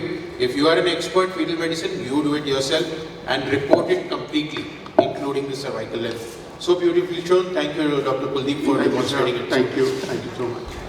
Thank you, Dr. Kuldeep, for such a wonderful session, and thank you, Dr. Narendra Malhotra, for chairing the session on behalf of Dr. Sazina Shrestha. Transvaginal sonography is something we advise every infertility patients to go through. To explain the depth of TBS in infertility, I would like to call upon one of the most decorated doctors in the field of gynecology, Senior Consultant, Obstetrician and Gynecologist, Dr. Narendra Malhotra, on the dais. To chair this session, I kindly request our Senior Consultant, Obstetrician and Gynecologist, Dr. Jageshwar Gautam. Professor Dr. Narendra Malhotra is the Managing Director of Global Rainbow Healthcare and Director of AIT Rainbow IVF, Director of Foxy, Manyata CSE, Director Project Positive Health Road District 3110, and Professor Sarajevo School of Science and Technology, Croatia, and Professor of Dubrovnik International University, Croatia, President Thank you. Sir, and so on. And this is our great fortune to be presenting here in this presentation. Thank you so much. And Dr. Narendra Malhotra, please. Listening to all the obstetrics, let's come to infertility and gynecology. And for evaluation of infertility, as I said, transvaginal ultrasound is absolutely must. So those who are practicing infertility without doing ultrasound are walking into the dark. If I make this all very dark and ask you to walk from here till there, few of us will reach there. That means few infertility treatment, anything you do will work. But most of them, us will go here and there and stumble and try hitting. So ultrasound is very, very important for infertility. Let's see how ultrasound began.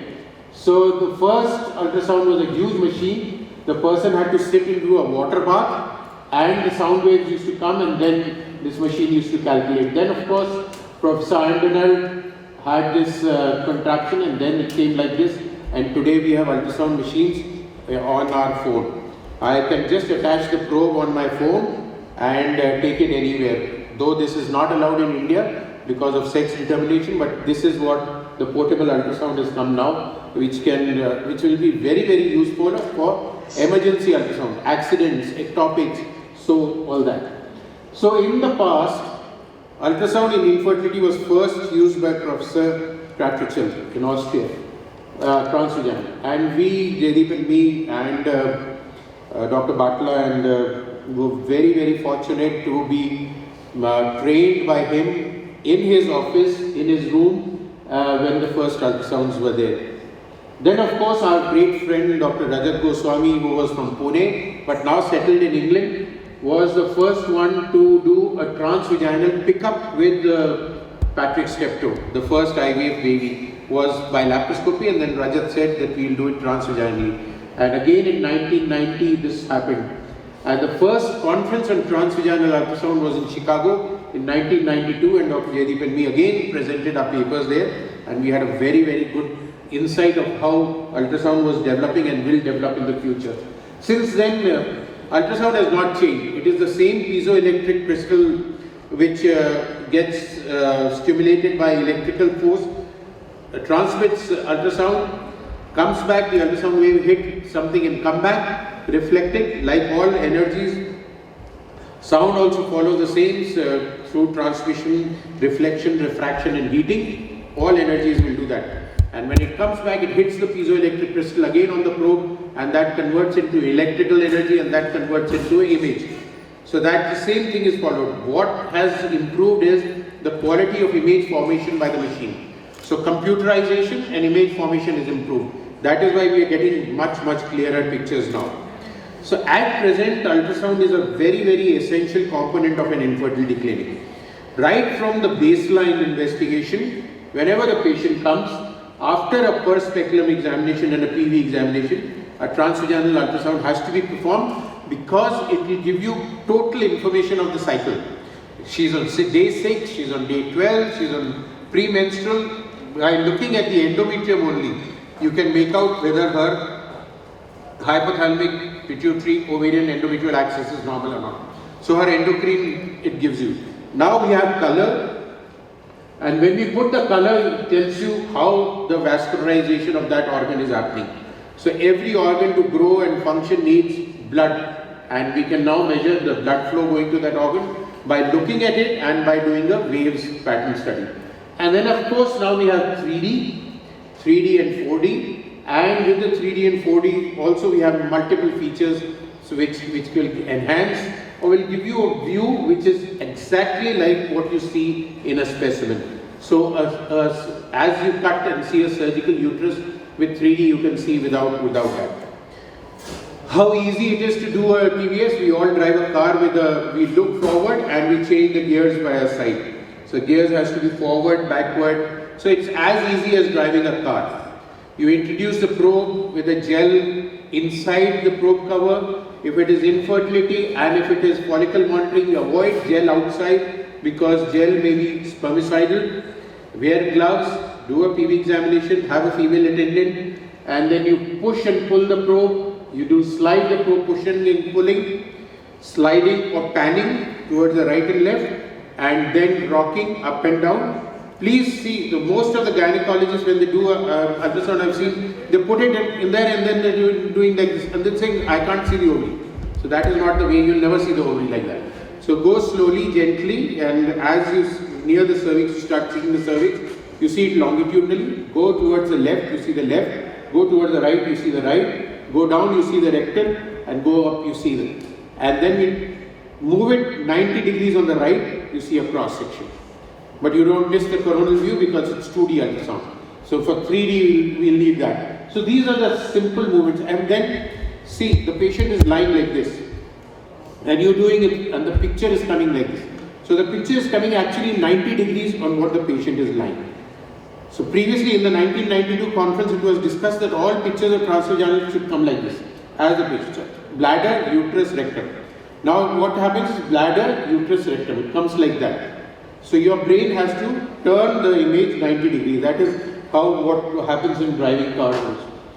Then what will we do in infertility? So infertility, we'll first look at the vagina, the cervix, the uterus, uterine cavity, endometrium, put some contrast and do a hypoxia or a salpinge sonography, and then we do an ovarian follicle monitoring, then color Doppler, then a lot of intervention procedures, and then we'll monitor all the infertility treatment and its complication and all aortic.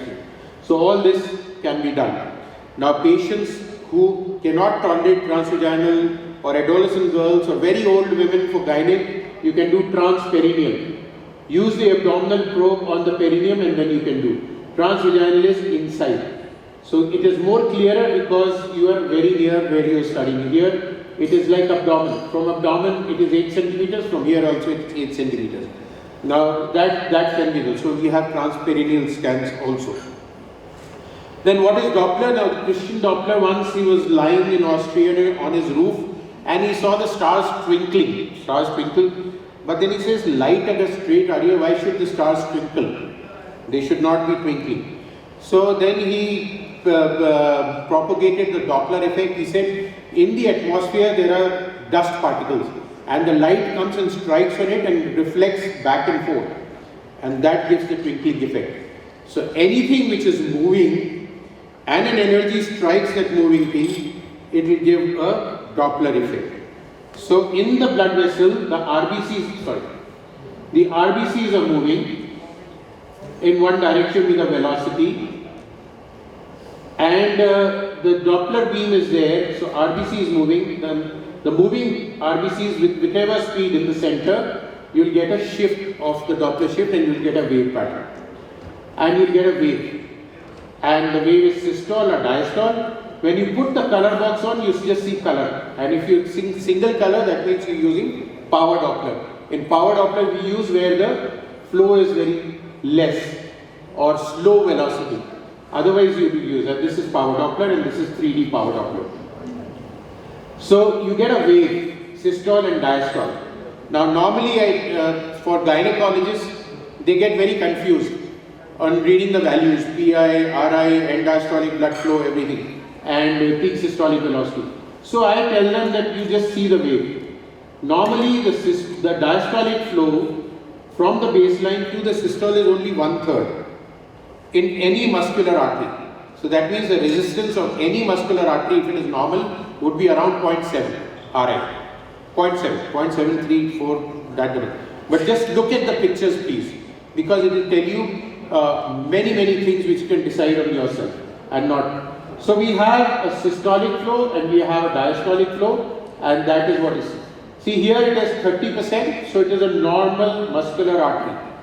Here see from the baseline the diastolic flow is 50% of the total. So this vessel is a dilated vessel, and a dilated vessel means it is allowing more blood to go to the vessel. Now why should an organ be supplied more? Because it is physiological in the ovaries, in the endometrium, in the pregnancy, in the umbilical artery, in the uterine artery. Physiological. Or it is a benign tumor where the flow is increased and more, or it is an injury, like I got an injury here, my ulnar artery and radial artery are showing more diastolic blood flow because they go to repair that injury. So that is how we, when this diastolic blood flow comes here, 60% of systolic, then you start thinking of malignancies or cancers. So looking at the wave, you can make out this is a normal resistance. If there is no diastole, it's a high resistance. If there is 50% diastole, it is a physiological increase in blood flow in pregnancies and ectopics and things like that. If it is too much increase in blood flow, then that is probably malignancy. So looking at the wave will tell you what is going wrong. So with color Doppler, we can tell how much blood is going to that organ, to the uterus, to the ovaries, and to the follicles, and to the endometrium also, which is very important for us to decide whether we are going to get implanted. So let's go one by one. The normal uterus. Normal uterus, see, you can have the image this way, you can have it this way, but you can also have it this way.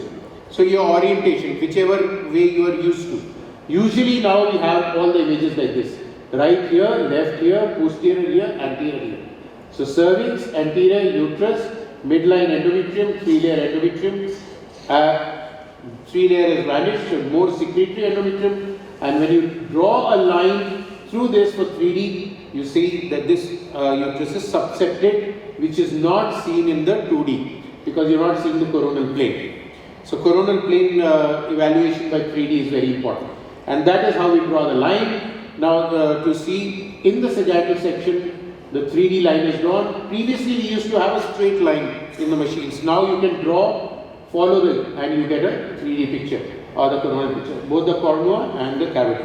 So 3D is again very important to get the optimal mid-coronal V to see the depression of the cavity.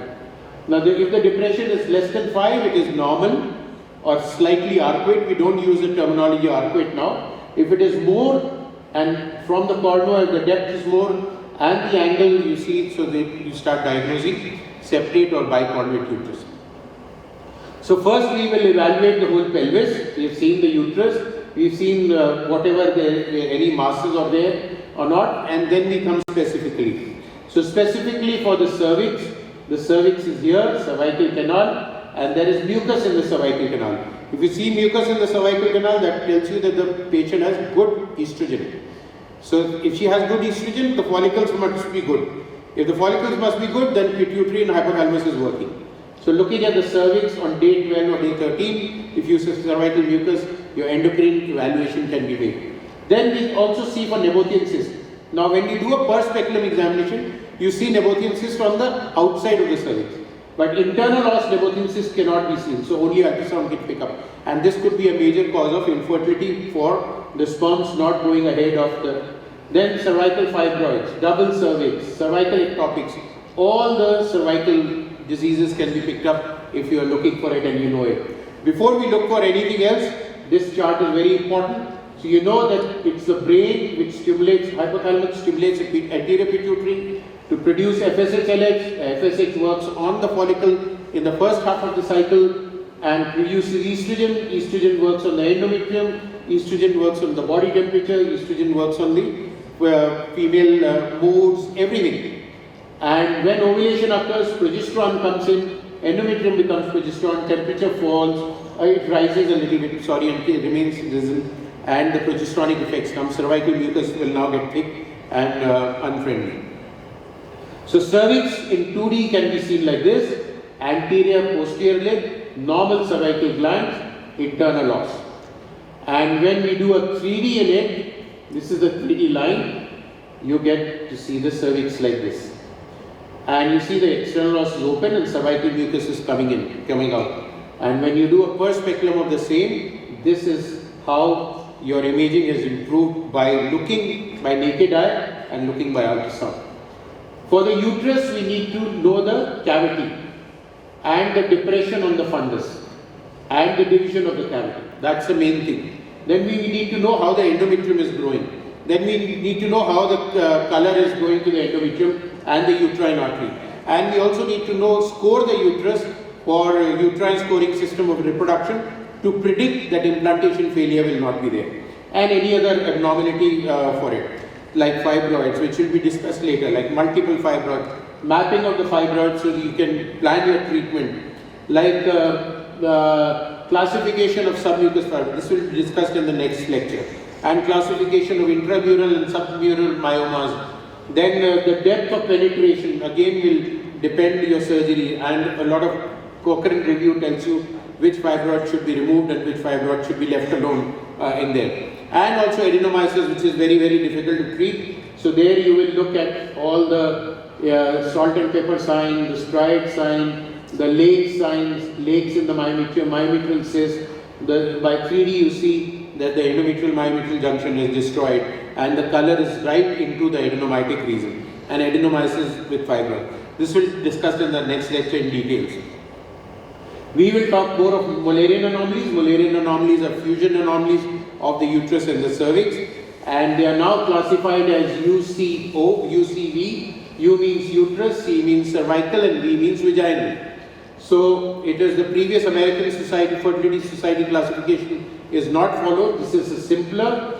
U0 means normal, U1 means it is dysmorphic, that means the mid cavity is constricted, or what we call as T-shaped uterus, which is more commonly seen in our countries because of tuberculosis and repeated endometritis because of DNCs.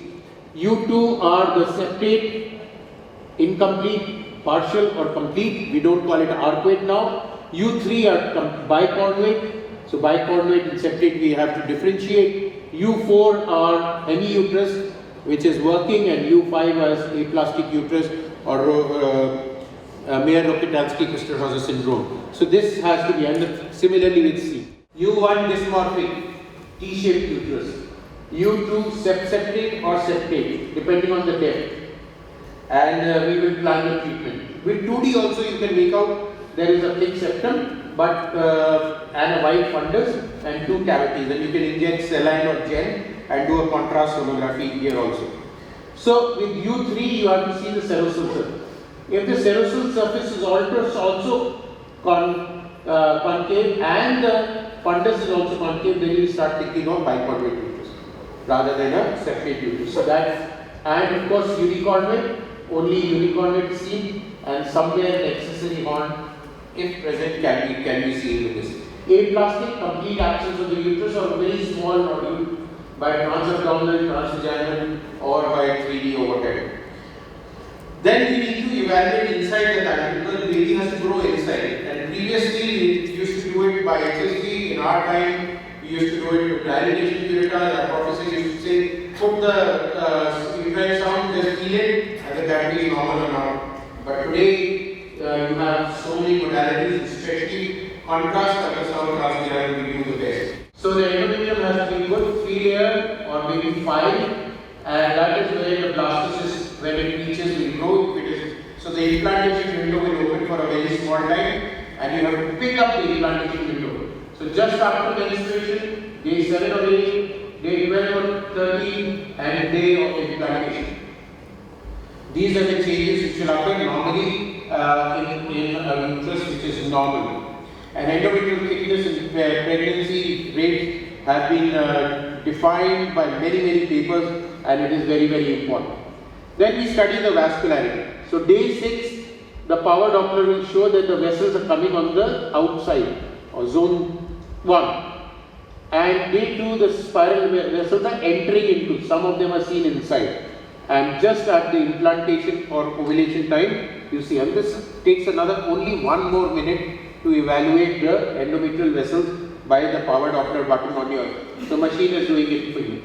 Then you try artery. Just after menstruation or during menstruation, no diastolic flow. Estrogen comes, 20% diastolic flow. Resistance is 0.8. So this is also a little high resistance. Then 30% diastolic flow day 13 or day 14. And on the day of ovulation, 40% diastolic flow. So when looking at the waves again, you will be able to make out that the flow is improving. And now we have values by 3D for rendering. And 3D for rendering can be done as mg values, VI values, VFI values, and 3D histograms which can be done. These are more of academic purpose right now, but clinically they will also be coming very, very soon. Endometrial blood flows and the measurement of endometrial volume and the vascularization index, all these things you need to study and do it and apply it in a score. And then the synchrony between the follicle and the endometrium. So that, and proliferative to secretory phase. 3 layers to getting fuzzy and completely secretory phase. So luteal phase defects are ruled out. And then all the diseases, chronic endometritis, endometrial polyps vascularized, intrauterine adhesions or Asherman syndromes with 3D, with 2D. Evaluation of fallopian tubes by injecting saline in it. Sonosalpingography, which we do, and you see the spill by color buoy. And that's how we do it, very simple. All of us should be doing this. It is an OPD procedure. You can do it yourself. You don't have to send the patient for X-ray. In the X-ray, the patient is very uncomfortable because it is being done for everyone. The technicians are doing it. They're yelling at each other. They're not clean and hygienic. Women are very scared of HSGs. So you do it yourself with saline or with contrast or whatever. And lastly, to evaluate the ovaries, whether it's multicystic, polycystic, endometriomas. Day 2, start the follicle monitoring, do serial ultrasound for follicle monitoring, measure the follicle correctly, do a sono AVC if with 3D, if you cannot measure them, if you have sono AVC, which will give you a report like this, which we yesterday showed you on the machine, and then grade the perifollicular vascularization to predict that this follicle will give you a good egg. So this will be an ovarian hyperstimulation syndrome can be. So signs of and timing of HCG in infertility management all can be done. And then you see for rupture, and then you see corpus luteum has come, and then you see that endometrium has become secretory. So luteinized unruptured follicle or luteinization of corpus luteum defects are ruled out. Then a lot of interventional procedures can be done by ultrasound. We can do tubal cannulation. We can have to do ovum retrieval only by ultrasound. We can aspirate cyst abdominally, vaginally, inject escarole into it so that we do ultrasound guided embryo transfers now. You can reduce the ectopic, suck out all the ectopic and inject methotrexate there. You can put sperms, wash sperms into the peritoneal cavity. You can monitor all the side effects like multiple gestations, embryo reductions, early versus late. What the future is, last 2 slides here, that now ultrasound can be given as self-monitoring home devices. And this got very popular in the COVID time because the patient could not come for monitoring. So we had the probe and the injections given to the patient. She inserts the probe herself, self-operated, and by internet phone it is connected to the doctor's office, and you see the follicles here, and then you prescribe the dose and she takes the injection dose herself. So ladies and gentlemen, what is the future of ultrasound? The past was ultrasound, the present is ultrasound, and the future is ultrasound.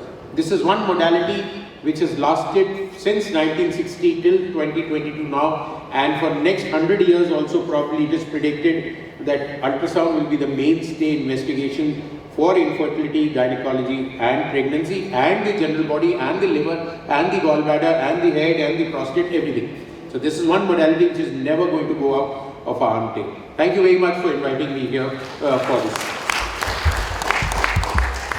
Thank you very much, sir.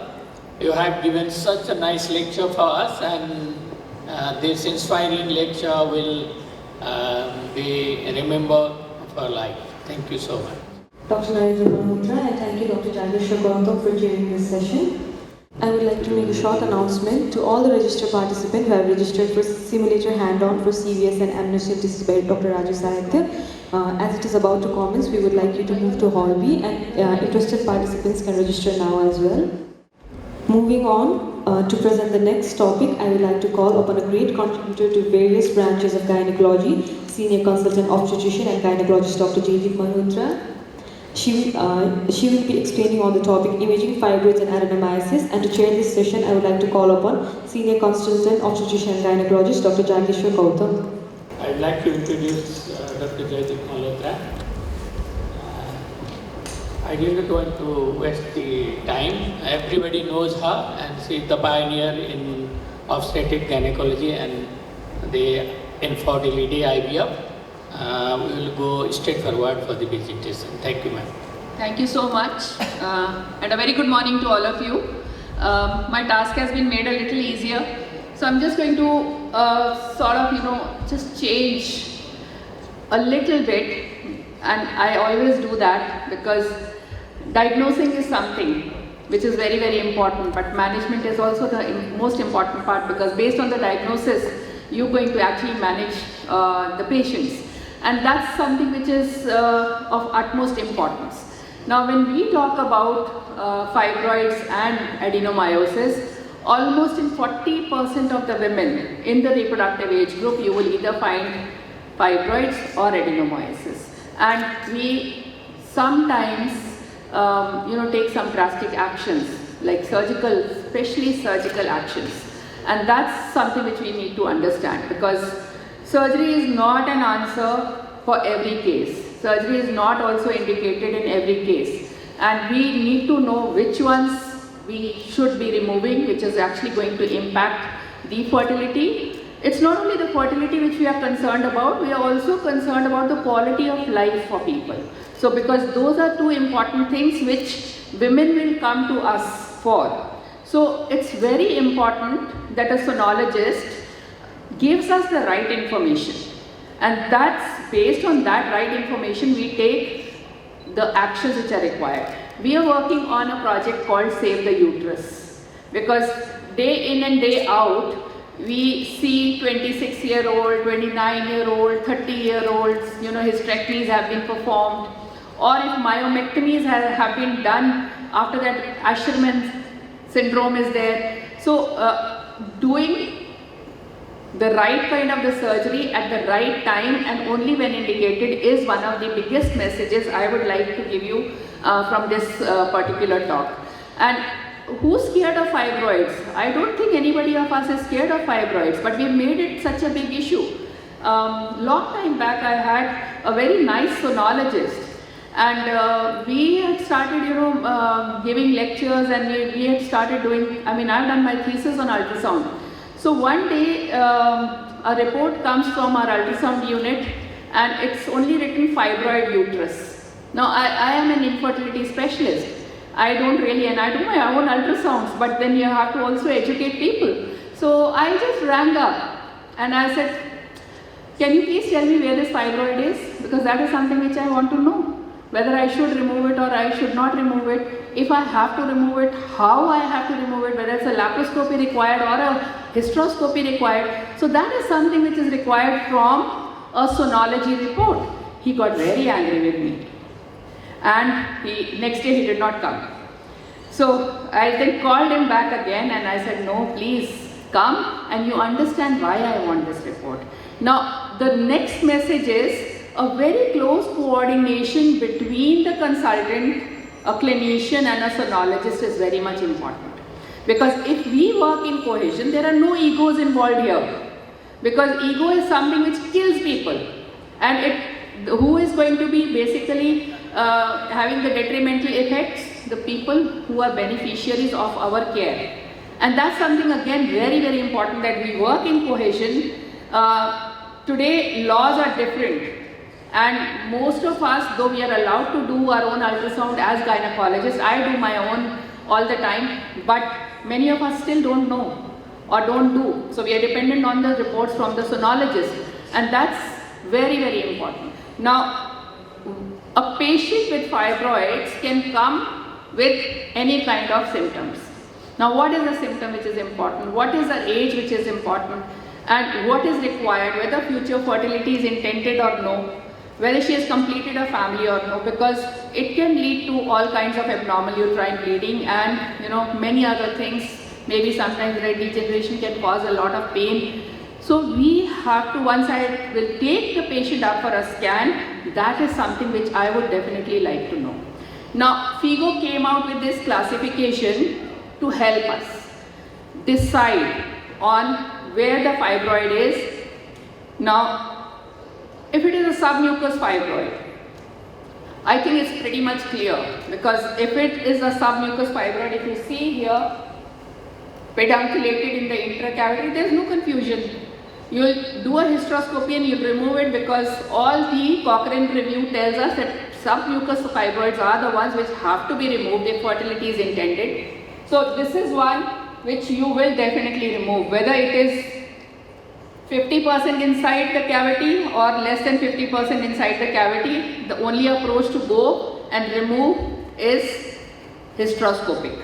Okay, but the problem arises with the intramural fibroids, because if it is a very small intramural fibroid, how many of you would like to remove it? No one. Supposing if it is a small intramural fibroid in the cornual region and the patient comes with extremes of this menorrhea, that the uterine contractility is disturbed, the fertility is disturbed, there will be times when all those things will have to be removed. So it's not that we'll just sit down and say, oh, these are the ones which will not. So based on what is required is the decision making, which is very, very important to us. And that is where imaging helps us. Is ultrasound always helpful? You might not be able to delineate a lot of things by ultrasound only. So then you would do some other tricks. And one of the most important tricks is, like if I have a submucous fibroid, and if I really don't know whether, a lot of times it is possible that you may not be able to delineate whether it is, how much of it is in the cavity and how much is in the myometrium.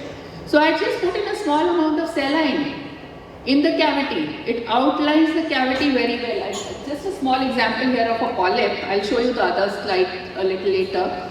So it delineates the cavity, and I know I can perform this. Or if you have a 3D machine, a 3D picture is going to also tell you the same. Now that's and supposing if it is a polyp, now, and it's a big polyp, and you now have to do a surgery and you want to know from where the blood supply is coming, because you have to plan. When you get into the cavity with a hysteroscope, before that you have to plan what you are going to do. So from where is the blood supply coming? So if you just put the color Doppler on, and you'll know polyp is being supplied by one single vessel. So I'll just go ahead and first coagulate that and then do whatever I have to do afterwards. But these are small things, but once you use the ultrasound right, you will be able to do. Many times MRI may be required, like sometimes multiple fibroids are there. There have been times when they remove 40, 50 fibroids. You cannot map them all on a single scan. So maybe in a lot of these cases, MRI may be helpful. Sometimes on follow-up, also these can be very, very helpful. Now, I'm not going to go into too much of differential diagnosis of fibroids. There are two things which we have to, because this is one of the common mistakes which all of us do, and I have also done enough of them all my life. Differentiation between a focal adenomyoma and a fibroid. And that is very important, because you may report fibroid, a focal adenomyoma can be reported very easily as a fibroid if you have not put the color Doppler on. And that is where that differentiation is important, because when you go and open or put a laparoscope in and you're trying to enucleate the fibroid, nothing is coming out because it's not a fibroid. And then the surgeon will come and give you all kinds of abuses because a wrong decision was taken and an unplanned surgery had to be performed. At the entry point, therefore at 45 degrees. Maybe plus minus depending upon your target. Because if you are at 45 degrees, this way you are going to show the eye, which is the beam here. If you are going to go like this, your eye is not seeing, so the beam also doesn't see. Perpendicular, no. It has to be 45 degrees. It's as good as you want to show. Then the transducer is obliged to show you the image. And to want to show, it has to be at 45 degrees in front where the beam is. So the needle beam alignment is very crucial. Entry 45 degrees plus minus, and you can visually see that you are trying to show to the beam in the plane. So this is what I meant to say. If you are in the beam and at 45 degrees or so in front of the transducer, you are showing the beam, the needle from the entry point, the shaft and the tip.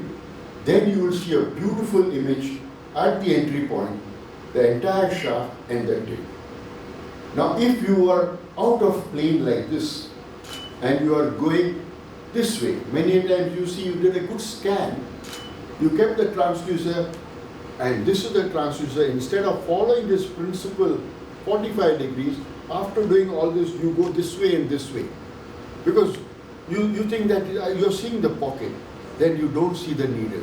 So you should not do this. It is inclined 45 degrees in the beam, and then you will see this image. If you are going to do anything else, there is a possibility of seeing a section, a transverse section of that image, which may look like a tip, but the tip may be further away. And you will go on advancing to reach the target, time being you have done good damage. So in plane, in the beam, at 45 degrees, wanting to show the needle to the beam, then the beam is obliged to show you the image. That's how it works. So this is how the alignment is. You have to align the transducer, you have to take the needle 45 degrees or so, and you are going to see a good image there. This is what you saw this image earlier also. You are seeing this transducer. In the center of this transducer, where I told you there is a mark to tell you the polarity of the probe and the image, you are going to keep the needle in the plane, and before entering the needle, you can even use your index finger and dip and see whether there is good movement seen towards the pocket, and then you will always see many workshops of live procedures. We go and see, we sit there and the operator is operating, and they draw out amniotic fluid, they draw out photosynthesis blood, they bring out chorionic villi, but you have not seen how the principle is, because the eye sees what the mind knows. So when the procedure is being done, or you see anybody doing procedure, or you are doing the procedure, you must understand and remember this, because now your mind knows, so your eye can direct it. Like I told you, so you see good amniotic fluid, blood, photosynthesis, chorionic villi sampling. You go and say, I'm going to do this. It is so simple. But if you have not seen the principle, or if you have not followed this ultrasound principle of guided invasive prenatal diagnostic technique, you will wonder that it's there, I can dip and see the movement there, but why am I not able to see the needle? So this is what is very important. At times while doing the procedure, during the procedure, the needle is lost. Human mind is such, it will start playing with the needle. All this is not to be done. The needle is left with a smile. Clinical training begins when? So you have done this. After that what? Under supervision, you should do the procedures. Or even better, you should see the expert doing it, and while that expert is doing it, you not just see the ultrasound screen and the needle and the shaft and the tip. You see how the transducer is held. It should be perpendicular to the surface from where the entry point comes to be in the beam of the ultrasound. Depth, how far you will be from the midpoint of the transducer, and goes without saying, to show you have to come in front in the beam, and 45 degrees or so, plus minus, you will be able to see it. So, simple procedures you will start with, again with under supervision of an expert, and then you can go ahead and do difficult cases also. In CVS, that where the chorionic frondosum is easily accessible, whether in transabdominal or transcervical. And sometimes women who come for MTP, you can counsel the patient, take due permission, and take the ultrasound machine in the OT, and you can practice transabdominal, because transabdominal, she will definitely come to know when there will be a mark on the abdomen of the needle. So you have to tell her this is what for MTP or you know, procedures like that. And transcervical also you can do if the chorionic frondosum is accessible from that route. So minimum number of procedures it has been analyzed for the operator to perform. It is known that in order to optimize their competence in doing them safely varies widely, person to person. Some people have a very good, they're very good with their hands and fingers, and they can really adjust so very well. So 45 to 300 times if you are on the mannequin, or then after few after that with the patient under supervision, you can master this procedure. Also, they have analyzed that if there is no improvement after doing 100 procedure, it is not your cup of tea. You should better do something else. It is better you do something else. So this is how the first workshop at CMAST in Mumbai, where these mannequins were designed. And you can see we did this workshop there in Mumbai, and then thereafter so many. This one is in Bangalore and this one is in Pune. And the curving, the learning curve is minimum with these mannequins, because they are going to make you feel as if you are doing a patient. So now some videos are there which you must see, and this is a link there. Of live procedures of chorionic villus sampling, the transabdominal approach and the transcervical approach. Before any invasive prenatal diagnostic technique, it is very important to do a good ultrasound evaluation, wherein you are going to see the gestational sac, the fetus in it, and also your target, the chorionic frondosum. Here you can see it anteriorly, and you are also going to understand and see the cervix, the shape and direction. Thereafter, aseptic precautions are done like any simple gynec procedure. Now you will take the stainless steel malleable cannula and you will preform and give it shape as per what you saw ultrasonographically and the placement of chorionic frondosum. Thereafter, you are ready to do the procedure.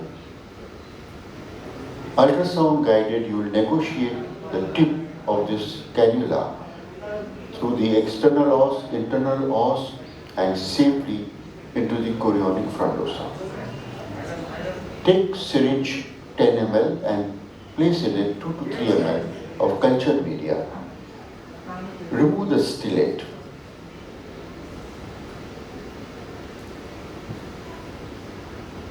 and fix the syringe tightly. Thereafter, ultrasound guided, you negotiate and go tangential to the chorionic frondosa.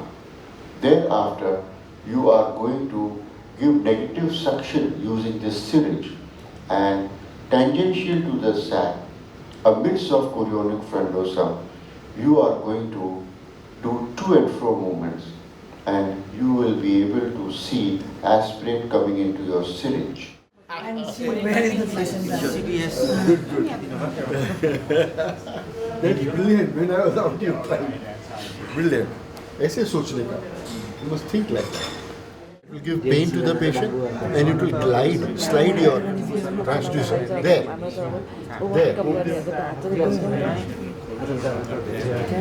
Pressing is not required.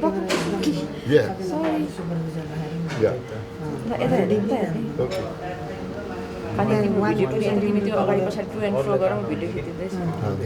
It only disorients. Pressing gives no advantage. It only disorients.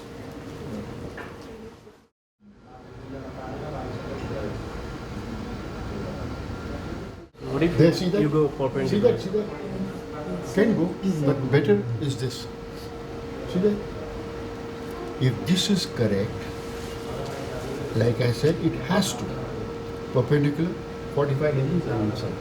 There. See the movement? Yes. See that? Sabina can see? Here. Now you all can try, then I will show you transfer. Next, I would like to invite a renowned figure in the field of obstetrics and gynecology, faculty member of Donlad School, senior obstetrician and gynecologist Dr. Gigi Salvan, all the way from India, to present on the topic ultrasound in labor, and I kindly request senior consultant radiologist Professor Benu Lohani from Tribhuvan University Teaching Hospital to chair this session. We have our next speaker, Dr. Gigi Salvan. She did her graduation from Madurai Kamaraj University, followed by her post-graduation in obstetrics and gynecology from Mangalore. She has diploma in medical ultrasound from Zagreb University and MMU from ITE University Center, Dubrovnik, Croatia. Her special interests are in high-risk pregnancies, social obstetrics and adolescent gynecology, as well as obstetrics and gynecological ultrasound. She is a faculty member of ICM CH. She is conducting various certificate courses as well as trainings and live workshops related to obstetrics, gynecology as well as ultrasound pertaining to field of obstetrics and gynecology. She is conducting various awareness programs as well as she is giving free treatment for AIDS-infected women. Dr. Gigi Salvan. So thank you for the introduction, ma'am. And my hats off and my applause to the whole team who have done the 6th INDOLA conference, international conference so well. Congratulations. So with that, I'll move on to this new topic. And as Dr. Raju said, I could see a lot of obstetricians sitting here. Obstetricians, we all know our life is very miserable. We don't have any time because our patients may deliver any time of the day, the 24/7, we have to be on our toes with all the adrenal rush we have. So I think ultrasound, which can be used in labor, can make our life more easier. So I come from this hospital, far down south, very close to Kanyakumari, just to be with you and enjoy Kathmandu. So what is this all about? Now you can see how the obstetric practice have changed from an obstetric ultrasound to an ultrasonographic obstetrics. We all agree. That's why we are all here to update our knowledge. So this is how the whole practice have changed for the past 4 decades after the invention of ultrasound. So the significance why ultrasound is very important in labor is there is a global increase in C-section. And I don't know how it is in Nepal, but all over the world, I think there is a global increase in C-section. And now we have the C-section scar pregnancies, which is a nightmare. The morbid adherent placenta, which is again a nightmare. So this is all because this was not there like 30 years back. But this is all because of the global increase of the C-section, which would be be only 12 to 21%, but in 15 countries, it has reached about 40%. So hence, the WHO says there is no justification for any region to have a C-section rate higher than 15%. So we are all not justified because of the increase in the C-section rates. The Indian scenario, as you see, there is a rising institutional deliveries, so C-sections are going up. There is a rising litigation. Patients, they become Google savvy and they ask you so many questions. And there is a preterm C-section rate also which is going up. So the preamble would be to understand and to manage labor better, to identify the presentation. We know now most of our primaries are 80 and above, 85. All our pelvic grip, our umbilical grip, we don't even find where is the back, where are the limbs.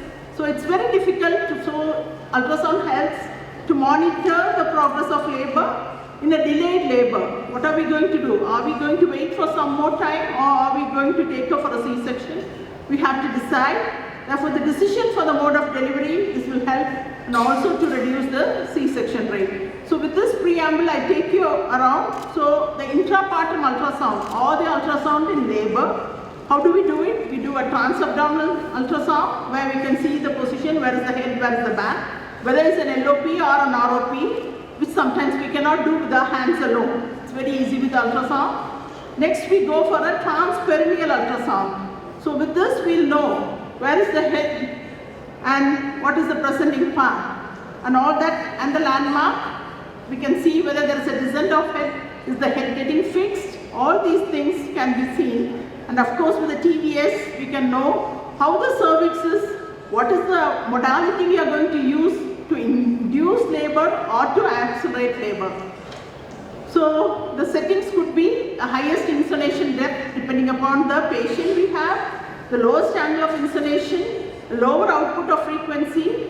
We need a wider probe, a wide volumetric area. That is, if you use a vaginal probe, we need a degree of 120 to more than 120, which will be helpful, and a low sound volume. This is how the ultrasound setting could be. The intrapartum uses could be the fetal head position, the back, where is the back, whether it's on the right side or on the left side, how the labor is progressing, the intrapartum fetal well-being. This is again very important. I always feel like God has created a meconium. Once you see a meconium, you immediately decide, okay, this is in a fetal distress. So the intrapartum fetal well-being, we can do a Doppler, an active management if we have to do, and a decision for the mode of delivery. And if you have any difficulties on the third stage of labor, these are the uses which we use. But mostly where do we use it? When we are at these crossroads. Of course, a short primey, a mobile head, a big baby, a CPD, which is very straightforward, we know. Or a breech delivery or a bro presentation, we will immediately decide, okay, this patient is for cesarean section. At the same time, if the head is very low, a very favorable Bishop score, what are we going to do? We are going to leave her for a vaginal delivery, a good lighter, everything. But the intermediate, the trial of labor, where are these patients going to be? Are we going to do a hasty cesarean section or are we going to wait? This is when a star labor, it is going to help us. When the labor is progressing, you can put on a partogram and decide this particular labor is not progressing. So what am I going to do for this? This is when the dilemma and the labor ultrasound is going to help. Not only that, you put the Doppler on, you put the umbilical artery Doppler on and you see a good blood flow, and you can put it on the MAP also, the middle cerebral artery also, and your CP ratio is good above 1, then again you know the baby is doing fine. So decision making with the fetal well-being can of course help us in these star labors. Of course, before we do or induce a delivery, what do? We do a digital vaginal examination. We know the maternal habitus. Now most of the obesity is a big problem for all of us. And we can see the presenting part, the Bishop score, the presence of a caput, which makes life more miserable. Whether it's an occipital posterior or not, we are not able to diagnose. The decision of instrumental delivery, whether we are going to use an outlet or we are going to use a ventouse, we have to decide at the end, are we going to take this patient to an abdominal delivery. That is what we decide when we do a per vaginal examination. We were like taught about the conjugates in our books. Like this is the obstetric conjugate, how you measure and what you do. But now, these things have become obsolete and we can start doing measuring not in the pelvis, and also ultrasound can help in this. So there is a compelling evidence. This was one interesting study which I saw, which was done by Dubious et al., published in the American Journal in 2005. They had a mannequin and they made 100 residents do a PV, write down their PV findings, and to decide whether this particular patient will go for C-section or not. And they made another 100 obstetricians to do the same. The obstetricians, they were about to say about 60% to 70% they were right, but the residents were really 40% right. So it concludes that ultrasound is going to be better than your fingers, so as to decide on the type of labor. Even the literature review like Akmal et al., Tustek et al., Barbara et al., Dietes et al., and Sauka et al., they have done so many work on this labor ultrasound, and they have said that this is going to be of good use to the obstetricians to make life easier for these obstetricians. So what is the uses? To assess before induction, to assess fetal well-being, to assess the cervix, to follow the labor progress, and to decide in star labors whether we are going to for an abdominal delivery or a vaginal delivery, and also before the instrumental delivery. The positions could be, as you see here, suprapubic transverse, suprapubic sagittal, translarian positions, transpubic, subpubic sagittal, and subpubic transverse. These are the positions where you can put the normal convex probe which we use. So you don't have to buy an extra transducer, and the same convex 3.5 can be used in this. So positions you are seeing, this is how a translator is done. Sorry.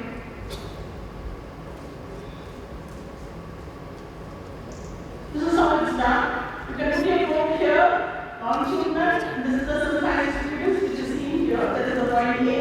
And then you can see the head which is B, and the C is a small cathode. These cathodes sometimes they vary, we don't know. So this cathode which you can see there will help you to find out where the head is, how this cathode is going to help you with your positions. So before injection, what are the things you will do? The position of the head, the position of the back, and the fetal biophysical profile. Out of all of these fetal biophysical profile, the fetal breathing movement is something which you can really see and find out that the baby is going to be fine. The Doppler studies, as I said earlier, the CT ratios, and then you can do also with this, you can reduce the C-section rate. Knowing that your fetus is fine, especially in an MSL, like you see a meconic chain of grade 1 and 2, you don't have to rush for a C-section immediately without an increase in the perinatal depth. The head perineal distance, what is it you measure? The distance between the head and the perineum. What is the distance? And it is about 40.7 millimeters, that is 4 centimeters. And if it is more with patients who are obese, 85, 90 kgs, it is more obese. So the better parameter could be a head symphysis distance, where you can see that this is the symphysis bone, and you can measure the distance, which is the head symphysis distance, and it is about 32 millimeters. So next from this we'll go on to, so this is how it's measured. You put an imaginary straight line, or in the machine you can just put a straight line, and then you using the normal caliper, the distance caliper which we use to measure BPD or anything. With that you can measure how the distance is, that is the head symphysis distance, and you can find if it is less than 3 centimeters, your patient is going to deliver normally vaginally. Machine people want me to show you the 3D view also, so we'll show you the 3D view as well just now, so that you can nicely see when the baby, the profile view you can see, then is the time when you're supposed to be looking at and taking a 3D picture. So we're looking at in the second trimester, that's how you're supposed to be using. See, if I'm seeing like this, and I know it's a cephalic presentation, I'm holding the probe pulled up. So that's, I need to be changing the probe direction, and that's how you're looking at. We're going to be switching on first. Let me just zoom the picture. You're looking at the nasal bone, and the nose is pointing anterior. Switch on the 3D please. We're looking at, this is the basically the camera, and if you see this green line, That's the camera aperture that you're looking at. Try and get it as close to, because you're looking at Leica, you're supposed to be seeing a good 3D view of the face. Yes, we can start that. So this is what we've done is, I've taken a 3D swipe and now I'm going to be playing with it. So that's the 3D one. How do we change the axis? Okay, these are the axes we're supposed to be changing. Now if you see over here, the whatever camera aperture, I like this, whatever camera aperture is there, if you see over here, we're not touching the nose and we're not touching the forehead, and I'd like to see the lips. So I'm going to be moving it a little forward. Can we move that a little forward? Yeah. Or we can get that line down, whichever. That's perfect. We can go in for a single image and we can just reduce the 3D gains, and you're going to be looking at the nostrils and the lips over there. Whenever you're dividing it, you're looking at this is what is the blood flow when the heart is relaxing. That's what's important. So if you're going to be finding absent or reversal, that's when we know we're looking at trouble. So then we go on for looking in for the middle cerebral artery.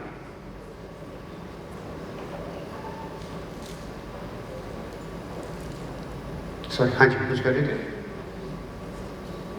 So we're looking at the middle cerebral artery. Let me just focus that for you first. This is the thalamus that you're looking at. You're going to be zooming this, and you're supposed to be looking at the middle cerebral arteries spanning across the thalamus over there. I'll switch on over there.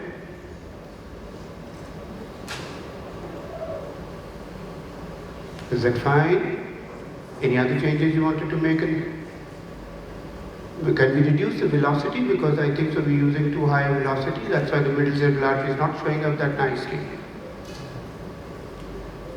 Now we need to be reducing the velocity.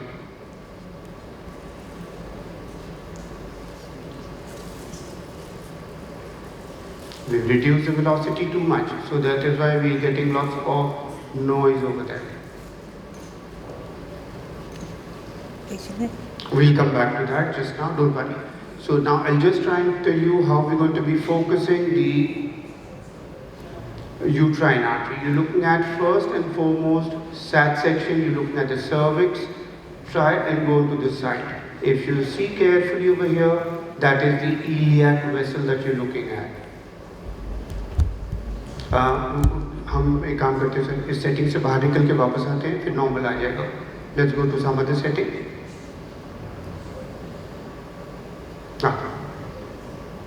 So if you see over here, we're looking at this is the iliac vein. This is the iliac artery over there, showing you the tryphasic flow.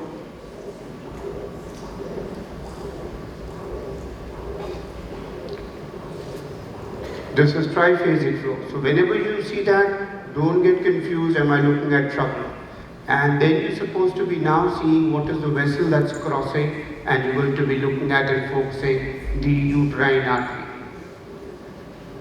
There is no notching seen over there. We are absolutely comfortable. That is the right side. I'll go and focus it on the left side as well. This is when it is behind or below the iliac vessel, but the moment it crosses, that is where you're supposed to be looking in at the uterine arteries. That's the left uterine artery.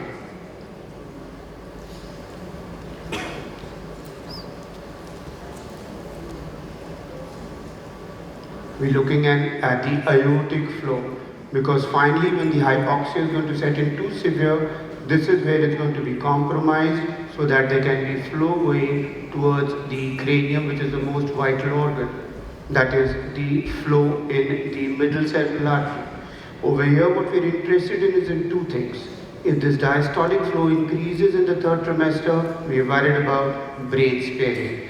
If this increases, we are worried about anemia. If it goes more than 1.5 moms, we need to be watching out for this.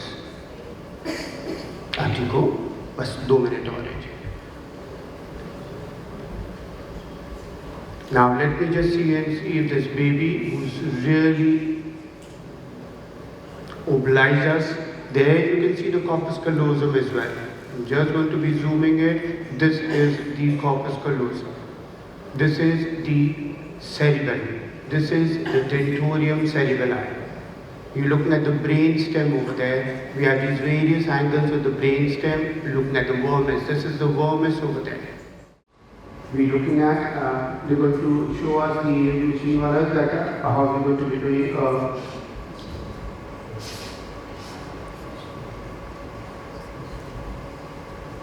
just a second, let me just,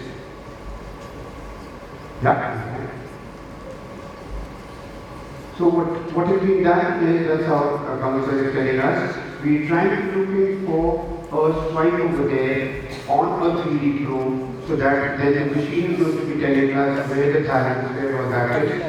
It is a very good thing, but we always and always like to make sure that we're doing it on our own. Yes, so you want me to do something? So should I switch to that here? You want me to do it here? This is how we followed it, and that's how. So now the thalamus has been chosen, the cables have been collucidum has been chosen, and now the machine is going to be doing the respective three planes, the axial plane, the coronal plane, and the transverse planes, and telling us how they want to be doing it. You want to highlight everything there, you see even the name is being done. So this is how helpful these things can be, but I always see technology there for helping us, but we need to be sure of what we are looking at. Can we get in fact, there's anything else you want to show? We can make sure that the feet is spiny. That will be nice.